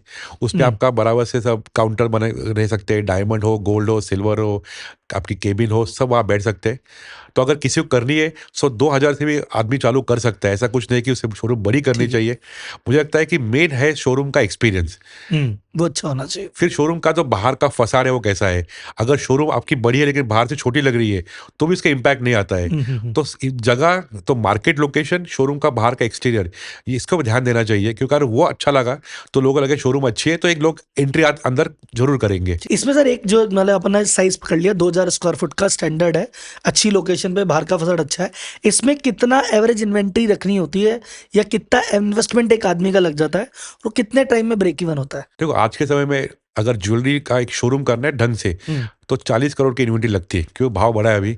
तो वो चल के 40 करोड़ की इन्वेंट्री आपको कम से लगती है। कम वहाँ पे रखनी पड़ेगी। ठीक है। और अगर आप पहले साल में 1.5 स्टॉक टर्न कर सकते हो तो आपका ब्रेक इवन हो जाएगा पहले साल में ही। ओके। अगर 1 स्टॉक टर्न पे आओगे, अगर 40 करोड़ की शोरूम की बात करो, स्टॉक 40 टर्न सर एक बार आम आदमी के लिए समझा दो भी कैसे स्टॉक टर्न क्या तो अगर आपकी 40 करोड़ की इन्वेंट्री आपका लेके स्टॉक है, आज तो डे अगर वन ने आप 40 करोड़ लगाए तो माल मतलब आपने अगर लिया। साल में धंधा किया 40 करोड़ का, तो आपका एक बार स्टॉक टर्न हो गया पूरा। ठीक है। आपकी 40 करोड़ की अगर आपकी शोरूम इन्वेंट्री है, शोरूम साइज है 2000 स्क्वायर फुट का, तो आपका लगभग खर्चा साल का वो शोरूम के लिए आएगा 4.5 से 5 करोड़। तो अगर आप 40 करोड़ का धंधा करोगे और आपने मार्जिन पकड़ी 12% आपकी ग्रॉस मार्जिन, तो आपका खर्चा निकल तो जाएगा, खर्चा निकल गया। तो आपकी शोरूम ब्रेक इवन पे आ जाएगी। अगर है। आप 1.5 स्टॉक टर्न कर सकते हो तो आप प्रॉफिट प्रॉफिट बनाओगे। में आ जाओगे। तो ये सिंपल मैट्रिक्स है। अभी इसमें एक स्टॉक टर्न भी हम बात करते हैं, वो करने के लिए बहुत मेहनत करनी मेहनत पड़ती है। करनी पड़ती तो अगर आपके आधी स्टॉक टर्न हो जाएगी, तो अगर आप हाँ। 20 करोड़ का धंधा कर पाओगे पहले साल में तो लॉस ही तो हो आपको जाएगा। लॉस ही हो जाएगा। तो ये चीज़ के ऊपर जो लोग बोलते हैं कि इसमें टाइम लगता है, वो टाइम इसलिए लगता है कि अगर ब्रांड एस्टेब्लिश्ड है, जैसे हमारा अभी एवरेज होता है कि फर्स्ट ईयर में हम लोग 1.25 से 1.5 स्टॉक टर्न करते हैं, सेकंड ईयर 2.5, और तीसरे साल में 3 से 3.5, और 4 पे हमारा मुझे लगता है कि एक स्टॉक टर्न सेटल हो जाएगा नए शोरूम्स का। तो ये जो आपका stock investment versus stock turn, अगर ये आप गणित समझ जाओ एक बार, तो आपका बिजनेस हमेशा नफे में ही रहेगा। क्योंकि अभी आपने बताया अगर आपका एवरेज पहले साल में 1 से 1.5 रहता है, यानी मोटा मोटी तो प्रॉफिट एक साल में प्रॉफिट निकल जाता है। हाँ, हम सेकंड लोग बोले 15 से 18 महीना, अगर शोरूम चालू करी दिवाली से पहले तो जल्दी वो निकल जाता है, क्योंकि वो सीजन सबसे अच्छा सीजन होता है। उसके बाद अगर कि आपको थोड़ा आपको ज़्यादा समय लगेगा, बट 15 to 18 मंथ्स में आपका ब्रेक इवन होना चाहिए। सर ये 2000 स्क्वायर फुट का है जिसमें ये माल पड़ा है, कितने स्टाफ मेंबर की रिक्वायरमेंट होगी, किन किन रोल में? आपको स्टाफ लगते हैं, मेन तो सेलिंग स्टाफ लगता है, जिसका आप बोलते हो सेल्स एग्जीक्यूटिव, ठीक है। कि ये आपको हर काउंटर पे लगेंगे। अभी आपको काउंटर कितना स्क्वायर फुट का हो रहा है, लेकिन लगभग 20 से 25 लोग आपको लगेंगे सेल्स के लिए। ठीक है। इसमें आपको 2 कैशियर लगेंगे, 2 कंप्यूटर ऑपरेटर लगेंगे, एक शोरूम का मैनेजर लगेगा। और अगर बाकी आपकी अगर टीम वहाँ बैठने वाली है, कोई परचेज टीम, वो टीम, तो वो 2-3 लोग आपको लगेंगे एडिशनल, एक 2-3 ऑफिस बॉय और सिक्योरिटी। इससे आप मतलब मोटा चलो 35 लोग में आपका शोरूम बराबर से चल सकता है। और ये 35 का खर्चा वो जो 4-5 करोड़ अपने हाँ, मैं बोल कैलकुलेशन रहा हूँ कि उसी में आ आपके रहा है। 5 करोड़ में आपका दुकान का रेंट, आपके बाकी ओवरहेड जो आते हैं, रेंट, इलेक्ट्रिसिटी, ये सब इसमें आ जाएंगे, स्टाफ कॉस्ट में आ जाएगी, और थोड़ा मार्केटिंग कॉस्ट। सर आज के दिन में मॉडर्न ज्वेलरी स्टोर जो ये चल रहे हैं, इसके चलने में सबसे बड़ा चैलेंज क्या लगता है आपको कि यार ये बहुत बड़ा चैलेंज है? आज के समय मॉडर्न ज्वेलरी स्टोर में सबसे बड़ा चैलेंज है पीपल, मैन पावर का। और मैं बोल रहा हूँ कि ट्रेन मैन पावर मिलना आज बहुत मुश्किल है। ट्रेन मैन पावर को आपके पास स्टोर में रखना और उसकी लॉयल्टी आपके तो रखना, उसके ऊपर बहुत काम करना पड़ता है, क्योंकि कंपटीशन बढ़ रहा है हर जगह में, लोग ऑप्शन बहुत है लोगों के पास। तो लोगों को आपके इसमें एक अटैचमेंट होना, क्योंकि आदमी सिर्फ पैसे का काम नहीं करता है। हम लोग बोलते हैं ज्वेलरी में आदमी लगभग दिन के 10-11 घंटा दुकान पे रहता है, फिर वो घर जाके खाना के सोने वाला ही है। तो उसका जो टाइम रहता है जब वो अवेक है, तो आपके स्टोर पे ही है, उसके त्योहार आपके स्टोर पे सब सेलिब्रेट होते हैं। तो वो जो लॉयल्टी है, वो डेडिकेशन है, ऐसे लोग मिलना बहुत इंपॉर्टेंट है। और जैसे समय, और हमारी इंडस्ट्री एआई नहीं आने वाला है, हमारी इंडस्ट्री में रोबोट ज्वेलरी नहीं बेच सकते। ज्वेलरी बेचने के लिए आपको लोग लगने वाले हैं, और ट्रेन लोग, और जिनको जिनको एक कस्टमर की तरफ रुझाव है और ब्रांड की तरफ लॉयल्टी है, ये लोग मिलना सबसे बड़ी एसेट है आज के समय में। और ये जिसको नहीं मिल पाते या जो नहीं बना पाता है, जो ट्रू लीडर नहीं होता, उसी को दिक्कत है। और आपके केस जहाँ पे आपने ट्रेनिंग मॉड्यूल बना रखा है, एसओपी बना रखी है, अटैचमेंट है, एंगेजमेंट है, वो सब मस्ती मैं से हमेशा बोलता चलेगा। हूँ वॉक द टॉक, कि जो आप सिखा रहे हो वो आपको खुद करना चाहिए।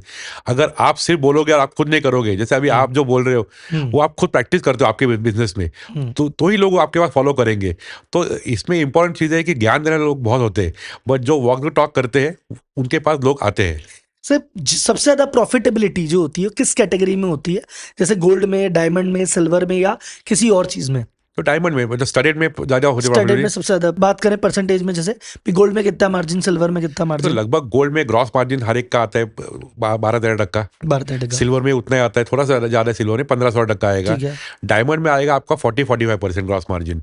तो डायमंड की आपकी जितनी सेल बढ़ेगी उसमें उतना आपका profit प्रॉफिट बढ़ेगा आपका। सर ये जब अपन लोग, जैसे आप किसी नई जगह पे जाते हैं तो वहाँ पे लोकल कंपटीशन है, उनसे भी फाइट करना है, और जो ट्रेडिशनल सेटल्ड है, जैसे अपन बात कर रहे थे तनिष्क सेटल है साहब, तो इनके कंपैरिजन में अपन कैसे खुद को पोजीशन करते हैं, इनसे कैसे कॉम्पीट करते हैं? देखो हर एक को आपको आपकी पोजीशन क्रिएट करनी है। अगर आप सबसे आगे कॉम्पीट करने जाओगे तो उसमें हर एक की अलग पोजीशन है। आपको देखना है वो मार्केट में क्या पोजीशन खाली है आपके लिए। अगर मैं जाऊंगा मार्केट में, मैं देखूंगा वहाँ पे चलो ये मार्केट में ना मेरे लिए एक टाइप की ज्वेलरी है जो यहाँ पे कोई नहीं बेच रहा है, तो वो मेरी पोजीशनिंग हो गई। ठीक है। अगर वो मार्केट में लेगेसी बहुत चल रही है, अगर ट्रेडिशनल मार्केट है, तो वहाँ पे मैं लेगेसी का टर्म कार्ड प्ले करूंगा। आपको समझ में आना चाहिए कि कौन से मार्केट में क्या टर्म कार्ड चलने वाला है, और उसके हिसाब से तो मार्केट अंडरस्टैंडिंग बहुत इंपॉर्टेंट है। नीड क्या है मार्केट में, अगर वो नीड आप पहचान सकते हो तो वहाँ पे आपकी पोजीशनिंग आप ऑटोमेटिक बैठ सकती है। तो मार्केट हर अलग अलग स्टेट में आपकी अलग पोजीशनिंग हो सकती है। जैसे महाराष्ट्र में बात करें पीएनजी की, तो यहाँ पे सबको अलग है, पीएनजी महाराष्ट्र का सबसे बड़ा ब्रांड है, तो यहाँ पे पोजीशनिंग अलग है। हम जो बाहर जाएंगे तो हमको महाराष्ट्र की पोजीशनिंग लेके वहाँ पे कुछ काम करना पड़ेगा। सर ये जब गोल्ड के प्राइस बढ़ते हैं तो ये आपके लिए चैलेंज होता है या अपॉर्चुनिटी होती है? देखो लिस्टिंग के बाद मतलब आईपीओ होने के बाद आपको हेज ही करना है। हाँ। क्योंकि इन्वेस्टर को रिस्क नहीं चाहिए कि अगर भाव गिरे तो आपका नुकसान होगा, भाव बढ़े तो उनको चाहिए कि आप पैसा कमाओ आपके मजदूरी से, मार्जिन से। तो हेजिंग के बाद आपको एक्चुअल फर्क कुछ होता नहीं है, क्योंकि अगर फिजिकल में भाव बढ़ गया है तो आपका जो आपने हेजिंग किया है वहाँ पे आपको फायदा होगा, यहाँ पे नुकसान होगा, या वाइस वर्सा। तो हेजिंग करने के बाद भाव कम ज़्यादा होगा तो उससे कुछ फर्क होता है नहीं है। एक तरह से ऐसा लगता है गोल्ड के प्राइस बढ़ गए तो ये पॉजिटिव चीज है, क्यों? क्योंकि अभी तो दुकान में जितना भी सोना पड़ा था, मेरे स्टॉक की वैल्यू अगर आज की डेट में 5,000 करोड़ है, भाव बढ़ गया तो मेरा स्टॉक 5 से 6,000 करोड़ का हो गया, तो ये 1,000 करोड़ का भाव बढ़ गया, गुड। ये लेकिन नेगेटिव इसमें ये है कि यार अब सोने के भाव बढ़ गए तो डिमांड गिरेगी, अब लोग कम लेंगे, सेल टूट सकती है। तो ये सोने के बढ़ने से, मतलब जब सोने का भाव बढ़ता है आप लोग खुश होते हो कि अब बढ़ गया, चलो मजा आया, या आपको टेंशन दिया यार अब सेल कम जाएगी? What happens? भाव बढ़ना है कम से ट्रेंड बहुत इंपॉर्टेंट होता है, क्योंकि अगर लगे कि चलो ये भाव आगे बढ़ने वाला है और ट्रेंड पॉजिटिव है तो लोग हमेशा उसमें खरीदी करते ही रहेंगे। अच्छा। क्योंकि स्टॉक में ऐसा है कि अगर मार्केट बढ़ रहा है तो लोग बोलेंगे चलो आज खरीदी करना चाहिए कि आगे आके बढ़ेगा। वही सेम लॉजिक गोल्ड में होता है। ओके। अगर सेंटीमेंट नेगेटिव लग रहा है आगे आके तो आदमी रुकेगा, रुकते भाव नीचे आएगा। तो भाव बढ़ने के बाद आपका क्या है, जैसे स्टॉक आपका कोई स्टॉक है उसका भाव बढ़ गया है, आपको प्रॉफिट कब होगा जब उसको आप बेचोगे तब। इसमें क्या है, गोल्ड में अगर भाव बढ़ गया है, मैंने गोल्ड बेचा लेकिन वापस मैंने वही गोल्ड खरीदा है हाई रेट में, तो मुझे मिला कुछ नहीं है। मैं जब धंधा बंद करूंगा तो ही मुझे प्रॉफिट हो जाएगा। तो ये सब नोशनल है। सर अब बात करते हैं आपके आईपीओ जर्नी के बारे में। आपका भी रिसेंटली 1100 करोड़ का आईपीओ आया, उसके बारे में बताइए क्यों आपने सोचा इसको लिस्ट कराने का या आईपीओ लाने का? What was the thinking behind? नहीं, हम लोग कोविड के बाद ना हमने एक बिजनेस मॉडल थोड़ा चेंज किया था हमारा। हम लोग ना कस्टमर ऑर्डर बेस्ड मॉडल पे हम ज़्यादा आए थे, क्योंकि कोविड में हमको पता चला था कि लोग कैटलॉग देख के या फोटो देख के ऑर्डर दे सकते हैं। तो हमने वो मॉडल चेंज करके 30% हमारा मॉडल हमने किया मेड टू ऑर्डर। इससे दो चीज़ें हो गई कि हमारा स्टॉक लेवल कम हो गए, दुकान में रेशोज बढ़ गए। तो जब बात करें बैंकर से तो बैंकर बोले कि अरे भैया आपके रेशो सबसे अच्छे इंडस्ट्री में है और अभी आप आगे एक्सपांड करना चाहिए तो आपको कैपिटल मार्केट में आना चाहिए। तो ये एक थॉट आया था दिमाग में कि चलो ऐसा कुछ पॉसिबिलिटी है। फिर थोड़ा मैंने उसको ज़्यादा एक्सप्लोर किया सीरियसली, और फिर मोतिलाल ओसवाल के साथ हमारी मीटिंग हुई थी, तो वो हमारे मर्चेंट बैंकर्स थे। तो वो देख के वो बोले कि हमको लग रहा है इसका आईपीओ आप कर सकते हो। हमारे पास लीगल कंप्लायंस पूरा रेडी था, क्योंकि हमारा पहले फोकस हमेशा था कि कुछ भी लीगल कंप्लायंस हो, केसेस हो, उसको हमेशा अप टू डेट रखना है। तो वो इशू था नहीं। तो हमने रिकॉर्ड टाइम में, मतलब हमने जब साइन किया मोतीलाल ओसवाल को दिसंबर 17 को 2024 को 2023 को, और 17 सितंबर 2024 को हमारा आईपीओ लिस्टिंग भी हो गया। तो ये जर्नी था ओनली 9 मंथ्स का। सो एक बच्चे को 9 लगता है 9 मंथ्स का, जब उतना टाइम को लगा आईपीओ के लिए। क्या बात। और क्योंकि बुक्स रेडी थे हमारे पास, बाकी कुछ प्रॉब्लमेटिक कुछ एरियाज नहीं थे, जो डेटा था हमारे पास वो डेटा के लेके आगे प्लानिंग करनी थी कि आप उसका क्या करोगे। क्योंकि आईपीओ के बाद जर्नी चालू होती है पैसा आने के बाद। पैसा आने का, पैसे का आप यूज कैसे कर सकते हो वो सबसे इंपॉर्टेंट है, क्योंकि इन्वेस्टर आपको पैसा दे रहा है फ्यूचर के लिए। सही कि बात है। आप ये पैसा लेके उसको आप कितना मल्टीप्लाई कर सकते हो। तो हमने जो अभी जो आईपीओ के टाइम आपको देना पड़ता है कि ऑब्जेक्टिव में प्रोसीड्स का क्या करोगे आप। तो हमने जो एक्सपेंशन की जो ऑब्जेक्टिव दी थी उसपे हमने 2 साल लिया था। 2 साल में हम लोग 16 शोरूम्स खोलेंगे 1100 करोड़ लेके। तो उससे हमने शोरूम्स 6 महीने में पूरे शोरूम्स खोल दिए। तो सेबी की तरफ से भी हमको क्लियर आ गया कि चलो आपने जो ऑब्जेक्ट क्लॉज किया था वो आपने पूरा पूरा पूरा कर कर दिया। दिया। आपने पैसा राइट समय राइट जगह पे इन्वेस्ट किया है और इसका जो आपने ऑब्जेक्टिव था वो आपने आप उसमें से पूरी तरह से बाहर निकल गए हो अभी। तो मुझे लगता है एक आईपीओ जर्नी चालू होती है और आईपीओ जर्नी के लिए सबसे इम्पोर्टेंट होता है आपका ऑब्जेक्टिव। क्योंकि वैल्यूएशन ये सब चीज़ें बाद में होती है। आपका ऑब्जेक्टिव होना चाहिए कि आप पैसा के क्या करने वाले हो। करने के वाले हो। क्योंकि ये पैसा लगता है पैसा ये इन्वेस्टर का पैसा है, लेकिन उसके ऊपर आपकी ब्रांड की जो इमेज है वो आपको हमेशा मेंटेन करनी है। आपको जो अपने प्रॉमिस जो की इन्वेस्टर को कि चलो आपका पैसा लेके उसका हम लोग ग्रो करेंगे, वो आपको करना है। तो वो एक सबसे इम्पोर्टेंट डिसीजन था कि अगर ये मैनेज कर सकते हैं तो ही आईपीओ करना चाहिए। सर इसमें एक चीज़ है, ये बाकी सबके लिए, एक अगर ट्रेड अच्छा ब्रांड होता है, सिस्टम ऑर्गेनाइज होता है, प्रॉफिटेबल होता है, 9 महीने में आईपीओ आता है। बाकी ये जो स्टार्टअप्स वगैरह है, मैं नाम नहीं लेता किसी का, हर 2 साल में न्यूज़ आती है अभी आईपीओ लाएगा, अभी आईपीओ लाएगा, पर 4-5 साल से न्यूज़ ही आ रही है क्योंकि भैया प्रॉफिट नहीं है, कागज कागज खेल रहे हैं। यहाँ पे एक्चुअल प्रॉफिट लेके बैठे तो फर्क पड़ता है। सर इस 9 महीने की जर्नी में आपकी क्या नई लर्निंग रही कि before getting listed, after getting listed, क्या आपको डिफरेंस लगा? नहीं, ये जर्नी तो बहुत एक्साइटिंग थी क्योंकि इसमें सारी चीज़ें नई थी। मतलब मैं उनको सबको कहता हूँ कि मजाक में कि हम लोग पहले रणजी क्रिकेट खेल रहे थे, हाँ, अभी हाँ। आईपीएल खेल रहे हैं। आईपीएल खेल रहे हैं। स्पोर्ट तो वही है, पर उसमें कंप्लायंस अलग लेवल के है, उसमें अलग लेवल की एक्सपेक्टेशंस है। अगर इस जर्नी की बात करें तो प्रोजेक्शंस इसमें बहुत इंपॉर्टेंट होती है। आप जब खुद का बिजनेस करते हो तो आप भले 1 साल का प्रोजेक्शन करोगे, उसके बाद आप बोलोगे चलो देखते हैं आगे क्या कैसा लग रहा है। इसमें आपको 3 साल की देने प्रोजेक्शंस, उसको पूरा बैक ट्रैक करना है आपको कि आप ये कर पाओगे नहीं कर पाओगे, उसमें लॉजिक क्या है वो आपको समझाना है। आपको हर एक को बिजनेस मॉडल आपका समझाना पड़ेगा। बिजनेस मॉडल में आपका एक्सपेंशन ग्रोथ पोटेंशियल कितना है वो देना पड़ेगा। रिसर्च पूरा, आप जो जाओगे मार्केट में वहाँ पे पोटेंशियल क्या है, आपके साइज इंडस्ट्री का क्या है, उसमें वेस्ट जोन का साइज क्या है। सो डेटा बहुत आपको मिला कंपाइल करने के लिए, नॉलेज बहुत मिला और आपको एक फ्यूचर लुकिंग जो प्लानिंग करनी पड़ती है उसके ऊपर बहुत फोकस था। तो आईपीओ के बाद जो भी होते हैं इन्वेस्टर आते हैं, एवरी क्वार्टर आपको मिलना होता है, तो उसमें एक अलग मज़ा आता है क्योंकि आपने जो बोला था वो आपने किया, उसमें क्या क्या चीज़ें हुई उनसे पता चलता है कि चलो बाकी लोग क्या कर रहे हैं, इंडस्ट्री का रुख किस तरफ है, आप राइट डायरेक्शन में हो कि नहीं। सो मुझे लगता है एक अच्छी टीम साथ में होती है क्योंकि लिस्टेड कंपनी और कोई भी अच्छे लोग आपका जुड़ना चाहते हैं, अच्छे कंसल्टेंट साथ में आते हैं, तो एक अच्छा जर्नी हो जाता है।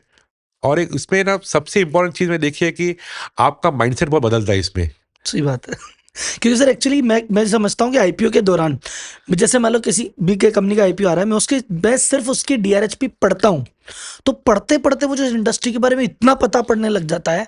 मैं सोचता हूँ आपने तो अपनी कंपनी की डीआरएचपी बनाई है, तो जब आप आरएचपी बना रहे हो तो सोचो कि आपको तो पता है कि अच्छा भाई अपन ने कभी ये नहीं देखा अपना मार्केट साइज कितने बिलियन का है, किस नॉर्थ जोन कितना, साउथ जोन कितना, क्या चल रहा है क्या नहीं चल रहा, क्या पीयर क्या रेशियो, वो बनाते बनाते बनाते लगता साला इतना अपने धंधे के बारे में जो अपने को ही नहीं पता था, ये ट्रेड वो ट्रेड ये कंसल्टेंट।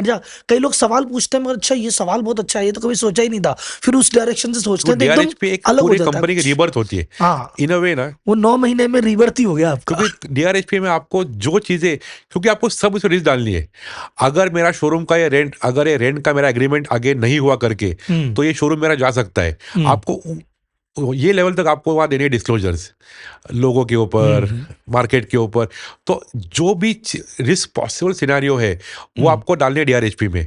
तो इसके कारण आपको एक पूरी स्टडी होती है आपकी, आपके ऊपर आपके पास पेंडिंग क्या क्या इश्यूज है, कुछ भी ये सब आपको वहाँ पे डिक्लेयर करना होता है। 2 काउंसिल होते हैं, एक काउंसिल आपके तरफ से, एक काउंसिल मर्चेंट बैंक की तरफ से। वो दोनों काउंसिल भी पूरा पूरा डिटेल में स्टडी करते हैं।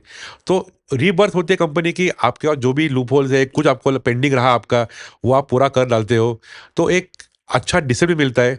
और आईपीओ के बाद आपको सिर्फ एक वर्ड याद रखना, डिसिप्लिन। आप जो भी करोगे ना विद डिसिप्लिन करना चाहिए। डिसिप्लिन करो, ट्रांसपेरेंट रहो। अच्छा सर एक चीज़ है, जैसे लिस्टिंग के बाद मैं कह रहा हूँ अभी जैसे होता है एक दिन में कितना फर्क पड़ता है। अभी आज एक तारीख एक्स तारीख है जिसमें आप एक महाराष्ट्र की कंपनी हो, आपके कुछ शोरूम है, और अब द मोमेंट आज लिस्ट हुए, अब अगले दिन कंपनी का size market cap 10,000 crore, you became billionaire instantly. कि यार आपका बिलियनर लिस्ट में भी नाम भी आया था 2023 में। तो ये जो बिलियनियर का टैग लगता है, 10,000 करोड़ का माइंड आता है, इससे कुछ लाइफ में बदलता है? मतलब माइंडसेट कैसा रहता है? मतलब वो गोल्ड भाव जैसा ही है वो है वहां पे। वो है, उसका आप होना क्या कुछ करना है, नहीं है, कुछ मैं नहीं वही हूँ, करना, आपको वही काम करना है। इनफैक्ट आपको और ज्यादा काम करना है अभी। और ज्यादा काम तो करना है। उस पे बदलता कुछ नहीं है, ये सब टैग्स है। जैसे आपको लगता है कि चलो गोल्ड इतना बढ़ गया तो इनका वैल्यू बढ़ गया स्टॉक का, हाँ वो वैल्यू नोशनल वैल्यू है। हाँ ऐसा ये अभी स्टॉक का वैल्यू है। हाँ, तो उस पे बदलता कुछ नहीं है। इनफैक्ट आपको आप ज्यादा ज्यादा अकाउंटेबल मेहनत हो, करना पड़ता आपको है। ज्यादा मेहनत करनी है, और आपको एक इससे ऊपर आपको लेके आना है। तो आप खुद का बेंचमार्क ऊपर कर रहे हो। बल्कि बेसिकली सर ये कि एक्चुअली मैंने बहुत सारे मेरे पास स्टार्टअप लोग आए जिन्होंने बड़ी कंपनियां बेची। तो किसी ने अपनी कंपनी 250 करोड़ में बेची, किसी ने 500 करोड़ में बेची। तो मैं पूछता मैं तुम्हारे अकाउंट में भी तुम बैठे थे, एकदम से अकाउंट में 500 करोड़ आया, तो कैसा लगा? बोले यार एक दिन अच्छा लगा, दूसरे दिन ऐसा लगा यार वही वही घर है, वही गाड़ी है, वही हमें। अब दुनिया की नजर में हम बदल गए कि यार ये ऐसे ऐसे हो गए, लेकिन हमको तो लग रहा है यार वही जीवन है। और मैं यही सवाल पूछता हूँ, एंड यू आल्सो सेड कि सेम, कि यार ये आने के बाद एक दिन की खुशी है, उसके बाद लगता है कि हाँ यार वही काम है और वही काम करना है। दुनिया की नजर में बदले, अपने अंदर तो वही है गेम। आपको सिर्फ प्लेटफॉर्म, आपको ज़्यादा टूल्स मिलती है। मतलब क्या मैं जो बात। बोलता हूँ कि आपको, अगर आप छोटे होटल में खाना बना रहे हो, अभी आप बड़े होटल के शेफ हो गए हो, आपका अच्छे इंग्रेडिएंट्स है, तो ऐसी चीज़ें आपको मिलती है, आपका अच्छे लोग मिलते हैं, आपको अच्छी नॉलेज मिलती है, आपको बड़ा प्लेटफॉर्म मिल रहा है। तो आईपीओ के एडवांटेज ये चीज़ें बहुत है। ये पैसा वैसा ये सब चीज़ें है ना, ये सब नोशनल है।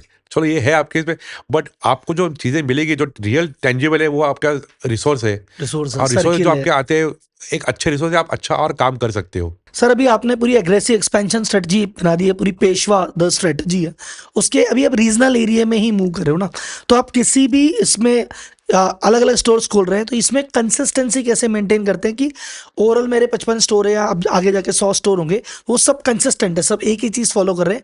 कोई बेसिक एसओपीज जो आप फॉलो करते हैं, जैसे एक एग्जांपल था आपने बताया एसओपी ऑफ द ट्रेनिंग, कि ट्रेनिंग सबकी एक तरीके से होती है, और कोई एसओपी जो आप की रिपोर्ट्स में एसओपी की ये रिपोर्ट्स हम देखते हैं सबकी, कैसे कंसिस्टेंसी मेंटेन करते नहीं, हैं? हर एक के एसओपी, एक स्टोर दिखना कैसे चाहिए, स्टोर में माल डिस्प्ले कैसे होना चाहिए, स्टोर में ट्रेनिंग मतलब स्टाफ कैसा होना चाहिए, हम्म, स्टोर में बाइंग पैटर्न की एसओपी, मतलब वो पूरी सिस्टम होनी चाहिए। क्योंकि मुझे लगता है कि आप जब स्केल पर जा रहे हो, तो आपको पीपल डिपेंडेंट के बदले आपको सिस्टम डिपेंडेंट होने की ज़रूरत होती है। सिस्टम काम करेगी, लोग भले आते आते रहेंगे, बट सिस्टम एक स्ट्रांग होनी चाहिए। तो वो चलते हर जगह पे एक कॉमन एक्सपीरियंस, वो कैसा हम क्रिएट कर सकते हैं। फिर बाकी चीज़ें, रिपोर्ट्स है, ये सब कॉमन ही हर जगह पे होनी चाहिए। और वो कॉमन रिपोर्ट्स का एक समरी अपने पास आनी चाहिए रियल टाइम में। हम्म, क्योंकि अगर आपकी इतनी शोरूम हो रहे हैं, तो आपको उसका ट्रैक तो रखना है हम्म, कि कौन से शोरूम में क्या परफॉर्मेंस हो रहा है, कौन सा शोरूम आपके हिसाब से एक्सपेक्टेशन से कम परफॉर्म कर रहा है, उसमें रीजंस क्या है।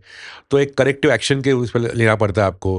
कभी जब नई शोरूम चालू करते हो, आपको लगता है ये स्टॉक वहाँ चलेगा, बट बाद में समझ में आता है कि चलो ये नहीं, थोड़ा वहाँ पे चेंज करने की ज़रूरत है क्या, तो वो होना चाहिए। तो ये हर एक चीज़ के ऊपर ध्यान देने की ज़रूरत होती है।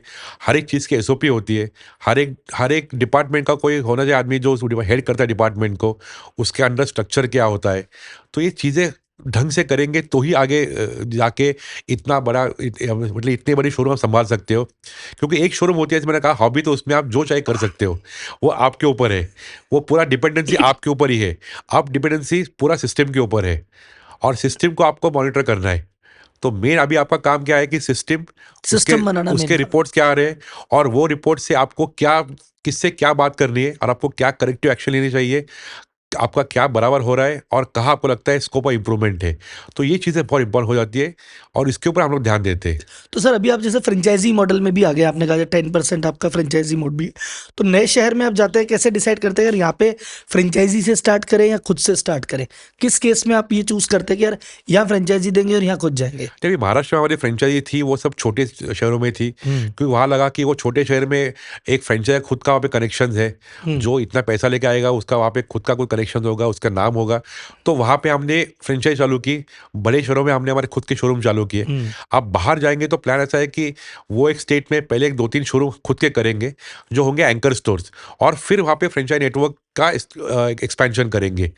अभी रिस्पॉन्स बहुत है फ्रेंचाइजियों का अभी भी, लेकिन हम लोग बोले कि पहले हमारा वहाँ पे शोरूम खुद चालू करेंगे और फिर उसके हब एंड स्पोक मॉडल ऐसा ये हब हो गया, फिर बाकी फ्रेंचाइजी करेंगे। सर अब बात करते हैं कि ज्वेलरी इंडस्ट्री में जो ट्रेंड चलते हैं उसके बारे में। जैसे अभी ज्वेलरी इंडस्ट्री में कुछ ट्रेंड कुछ ऐसे मुझे बताइए कि पहले जब अपने जेनेक्स थी दादाजी के टाइम पे, उनकी क्या प्रेफरेंसेस या मेथड्स थे ज्वेलरी को लेके, फिर ये जो मिलेनियल्स आए अब उनका हमारे जैसों का, अब जो जेनजी आ रहा है यहाँ पे किस तरह का कुछ प्रेफरेंस में चेंज देख रहे हैं आप? देखो ट्रेंड में अगर जेंजी बीच पे क्या हुआ था, ओल्ड जनरेशन के ऊपर फोकस था मेनली कि ज्वेलरी गोल्ड मतलब डिज़ाइन का फोकस बहुत कम था। ज्वेलरी होनी चाहिए, प्योरिटी अच्छी होनी चाहिए और उसमें प्राइसिंग का था। ठीक है। फिर आगे फिर नेक्स्ट जनरेशन आ गई हमारी जनरेशन की, जिसके ऊपर टीवी में देखो, सीरियल्स में देखो, ज्वेलरी डिज़ाइन इसका बहुत फोकस था। ये चलता रहा कि डिज़ाइन ओरिएंटेड ज्वेलरी होनी चाहिए। कोविड के बाद अभी क्या हो गया है कि जेंजी है, इनको चाहिए कि ज्वेलरी में सिर्फ प्राइस नहीं है, उनको चाहिए शॉपिंग एक्सपीरियंस पूरा। तो अभी वो लोग देखते हैं ज्वेलरी एक पूरा एक्सपीरियंस है कि स्टोर कैसा है, वहाँ पे जाने के बाद वहाँ पे ट्रीटमेंट कैसे मिलती है, ब्रांड कौन सा है, ब्रांड की वैल्यूज़ क्या है। क्योंकि जेंजी को ये बहुत है कि मुझे अच्छे ब्रांड से काम खरीदना है। मुझे ब्रांड चाहिए कि जो ब्रांड एनवायरमेंटल फ्रेंडली हो, जो ब्रांड केयरिंग ब्रांड हो, तो उनकी ये चीज़ें बहुत उनके अपील करती है। तो आपका CSR क्या करते हो, ब्रांड का पोजिशनिंग क्या है, ब्रांड के बारे में लोग क्या बोलते हो। जेंजी रिव्यूज़ बहुत पढ़ती है। हमारे इसमें रिव्यूज मतलब आप पूछते घर में पूछ रहे हैं ये कैसा ज्वेलर जाना है, जेंजी ऑनलाइन बहुत देखती है, ऑनलाइन रिव्यूज क्या है, उनको रेटिंग क्या है? रेटिंग क्या है। तो ये सब चीज़ें अलग होती है, तो उनका तरीका, उनको रीच करने का तरीका अलग हो गया है। उनको ऑनलाइन पे ही आप उनको रीच कर सकते हो, वो ऑनलाइन बहुत टाइम कंज्यूम करते हैं। लेकिन मुझे लगता है कि आज का समय सबसे अच्छा इंडस्ट्री के लिए, क्योंकि आज लोग अच्छे ब्रांड की तरफ मुड़ रहे हैं। आज लोग ऑर्गेनाइज सेक्टर की तरफ जा रहे हैं। आज लोग डिज़ाइन को पैसा देने को रेडी हो गए। अच्छी ब्रांड है, अच्छे डिज़ाइन है, तो लोग पैसा दे रहे। तो मुझे लगता है जो इंडियन इंडस्ट्री के लिए ये सबसे अच्छा समय आज का समय है। और मैंने एक चीज़ और देखी सर, जो मेरा ट्रेंड है मुझे उसको बताना कि ठीक है क्या। मैंने नोटिस किया आज की डेट में लोग 365 डे ज्वेलरी पहनने लग गए। जैसे पहले क्या होता था भैया, मैंने तो देखा हमारी मम्मी और दादियों में कि वो सोना है, लेकिन वो सोना पड़ा है बैंक में लॉकर में, वो ज़्यादा से ज़्यादा कुछ नाक में कान में पहन लिया तो पहन लिया, बाकी वो तो गले का सेट या कोई हाथ की चूड़ी, वो कोई फंक्शन होगा तो बाहर निकलेगा पहना और अगले दिन वापस रख दिया। तो वो लिमिटेड काइंड ऑफ शॉपिंग होती थी। अब आज की रेट में क्या है कि भाई जेंजी का कि यार नेकलेस 5 टाइप के, जैसे सोमवार को ये पहना, मंगल को ये पहना, हाथ के कड़े के अलग डिजाइन है, अंगूठी के अलग डिजाइन है, रोज अलग अलग पहनना है, बदल बदल के पहनना है, और 3-6 महीने में बोर हो गए फिर कुछ नया लेना है। तो वो जो एक काइंड ऑफ जो फ्रीक्वेंसी थी वो बढ़ गई है, ऐसा ये ट्रेंड्स है। ये ट्रेंड हुए क्योंकि अभी इसको एक बोलते हो, वही शॉपिंग में ना हम लोग तो ट्रेंड बोलते हो फेस्टिव शॉपिंग और एनी टाइम शॉपिंग। जो हुई एनी टाइम शॉपिंग वो है कैजुअल शॉपिंग है। आज मुझे मूड किया, मैंने जाके कुछ खरीद लिया कुछ। ये होने लग गया। सेल्फ लव है। जो आपके समय था वो ऐसा समय था कि आप खरीदोगे एक मुहूर्त के ऊपर, या घर में कोई त्योहार है या कुछ फंक्शन है। आज लोग खरीदते हैं क्योंकि सेल्फ लव, मुझे खरीदना है इसलिए मैंने खरीदा। आज लोग खुद को गिफ्ट करते हैं। तो ये राइट है कि लोग आजकल ज्वेलरी हर ओकेजन में पहन रहे हैं। ऑफिस वेयर ज्वेलरी है। अभी एक कैटेगरी मंगलसूत्र, इसमें लोग हर एक अभी लोगों के पास होते हैं कम से कम 10-12 मंगलसूत्र। एक party wear, fancy wear, office wear, casual wear, festival wear. तो अलग अलग चीज़ों के लिए लोग अभी लोगों पे वो इंटरेस्ट है। और क्या है, लोग को अभी अच्छा दिखना है, लोगों को अच्छा रहना है, तो इस पर ज्वेलरी सबसे इंपॉर्टेंट पार्ट प्ले करती है। वो स्टेटस की बात, इंडिया में स्टेटस इंपॉर्टेंट है, स्टेटस दिखता ज्वेलरी से ही है। सर एक चीज़ है, अगर इसको अपन देखते हैं, गोल्ड को हमेशा इस तरह से अपन देखते हैं कि यार गोल्ड एक बहुत अच्छा इन्वेस्टमेंट है, और कुछ लोग इन्वेस्टमेंट के नाम पे इसको ले लेके रख लेते हैं। लेकिन आज की डेट में जो जैसे इन्फ्लुएंसर कमेटी में ये बात चलती है कि भाई ये फिजिकल गोल्ड लेना तो भैया रिस्की है, तो अपन या तुम एक काम करो, डिजिटल गोल्ड क्यों नहीं लेते, ETF क्यों नहीं लेते, तुम ये सॉवरेन गोल्ड बॉन्ड क्यों नहीं लेते। तो ये इनके चक्कर में जो गोल्ड फिजिकल, क्या इस पर कोई चैलेंज है कि ये सब लोग डिजिटल या ETF की तरफ जा रहे हैं तो फिजिकल गोल्ड में थोड़ी कमी आ रही है, या ट्रेंड इस तरफ जा रहा है? सर देखते हैं। देखो सॉवरेन बॉन्ड तो गवर्नमेंट ने बंद कर दिए। हाँ, वो तो अभी बंद ही हो गए। गवर्नमेंट टेंशन में आ गई यार, तो इतनी थोड़ी इतना उसके तो वो चलते, वो तो पूरा वापस बिजनेस फिजिकल में आ गया। ठीक है। ETF का बिजनेस इंडिया में है, लेकिन वो बहुत स्मॉल बिजनेस है। और वो जो सीजन इन्वेस्टर्स है जो पहले गोल्ड में इन्वेस्ट नहीं करते थे, वो ईटीएफ में इन्वेस्ट कर रहे हैं। तो फिजिकल गोल्ड में इसका इम्पैक्ट कुछ आया नहीं है। फिजिकल गोल्ड की जो डिमांड है वो साल में बढ़ती जा रही है, क्योंकि बहुत से लोग जो पहले सोने की तरफ नहीं देख रहे थे वो आज सोना खरीद रहे। जेंजी मिलेनियल के जिनको पास सोने के लिए कुछ ऐसा था नहीं बजट, वो आज आके थोड़ा सा बजट में सोना खरीद रहे, सिक्के खरीद रहे। और जब उनसे बात करते हैं बोलते हैं नहीं नहीं, वो अभी कोविड के बाद क्या है, कुछ भी हो सकता है, तो थोड़ी सेविंग होनी चाहिए। तो फिजिकल गोल्ड की डिमांड इंडिया में तो मुझे लगता नहीं कम कभी होने वाली है। ये चीज़ें हैं, ये चीज़ें हमेशा बढ़ती रहेंगी। अभी म्यूचुअल फंड में अभी ऐसे फंड लॉन्च कर रहे हैं, 3 in 1 फंड, कि इसमें डेट है, इक्विटी और गोल्ड है। तो ये चीज़ें के कारण जो इन्वेस्टर क्लास पहले था इक्विटी में, वो थोड़ा गोल्ड में आ रहा है। वो जो फिजिकल गोल्ड का क्लास था वो हमेशा फिजिकल गोल्ड में ही रहेगा। तो अभी जिस तरह की जियो पोलिटिकल सिचुएशन अभी चल रही है कि वॉर का भी, एक वॉर उधर गाजा में चल रही है, एक वॉर उधर हो रही है, तो इसको देख के आपको गोल्ड के को क्या प्रेडिक्शन लगता है कि गोल्ड अभी और तेजी से भागेगा? नहीं, गोल्ड हमेशा ना, कोई भी अनसर्टेनिटी हो उसमें गोल्ड हमेशा ऊपर जाता है, क्योंकि गोल्ड सेफ्टी हेवन है, गोल्ड एंटी इन्फ्लेशनरी है। तो मुझे लगता है कि जब तक ये वर्ल्ड में ये जब ट्रेड वॉर्स है, फिजिकल वॉर्स है, चलते रहेंगे, तब तक सेंट्रल बैंक तो सोना खरीदने वाले ही है सेफ्टी के हिसाब से। अभी जो जो सोने में जो कंजम्पशन हो रहा है वो चाइना, रशिया, ये सोना मतलब हजार हजार टन खरीदते हैं। तो सोने का सप्लाई तो लिमिटेड है। सोने का साल का सप्लाई एनुअली 5,000 टन के आसपास है, डिमांड भी उतनी ही है। तो डिमांड जब बढ़ती है तो सोना का भाव ऊपर जाता है, और वही लगता है आगे होने वाला है, क्योंकि चाइना डॉलर बेच के सोना खरीद रही है। अभी चाइना के पास डॉलर इतने हैं, कम से कम वो बोल रहे हैं कि चाइना का होंगे 5 से 6 ट्रिलियन डॉलर के डॉलर रिजर्व्स। अगर चाइना इतने डॉलर बेचेगी तो पैसा कहाँ लगाएगी वो, तो वापस तो गोल्ड ले लेगी। तो ये चलते डिमांड सप्लाई की जो हमेशा मिसमैच होने वाली है, और डिमांड जैसे आउटपेस करेगी सप्लाई को, तो मुझे लगता है गोल्ड ऊपर जाएगा। और आज के समय में अगर देखें तो ये अनसर्टेनिटी हर एक देश में इश्यूज चल रहे हैं। इन्फ्लेशन प्रॉब्लम सब जगह पे है, स्लो इकोनॉमिक ग्रोथ है, फिजिकल वॉर्स है, ट्रेड वॉर्स है, अनसर्टेनिटी है। तो ये चलते सोने के मतलब जो मूड लग रहा है वो तेजी का ही लग रहा है। पर मैं लोगों को हमेशा ये कहना चाहता हूँ कि सोना एक इन्वेस्टमेंट के हिसाब से लो, उसमें सट्टा मत करो। हाँ। कोई दूसरी चीज बेच के सोने में आके इन्वेस्ट, ये चीजें मत करो। सोना इन्वेस्टमेंट है, सोना लॉन्ग टर्म है, और सोना सेफ्टी है।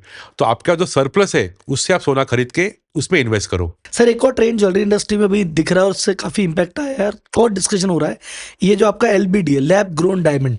तो लैब ग्रोन डायमंड को कैसे देखते हैं? ये एक तरह से डिसरप्टर है, अपॉर्चुनिटी है, हर व्यक्ति तक पहुंच जाएगा डायमंड, या फिर ये ओरिजिनल डायमंड इंडस्ट्री के लिए चैलेंज है? इसको कैसे देखते हो? देखो, इंडियन कॉन्टेक्स्ट में अगर बात करें, एक तो LGD, इसको बोलते हैं लैब ग्रोन डायमंड, ठीक है। ये यूएस में काफी पॉपुलर हो चुका है, पर वो वहाँ पे 10 सालों से है।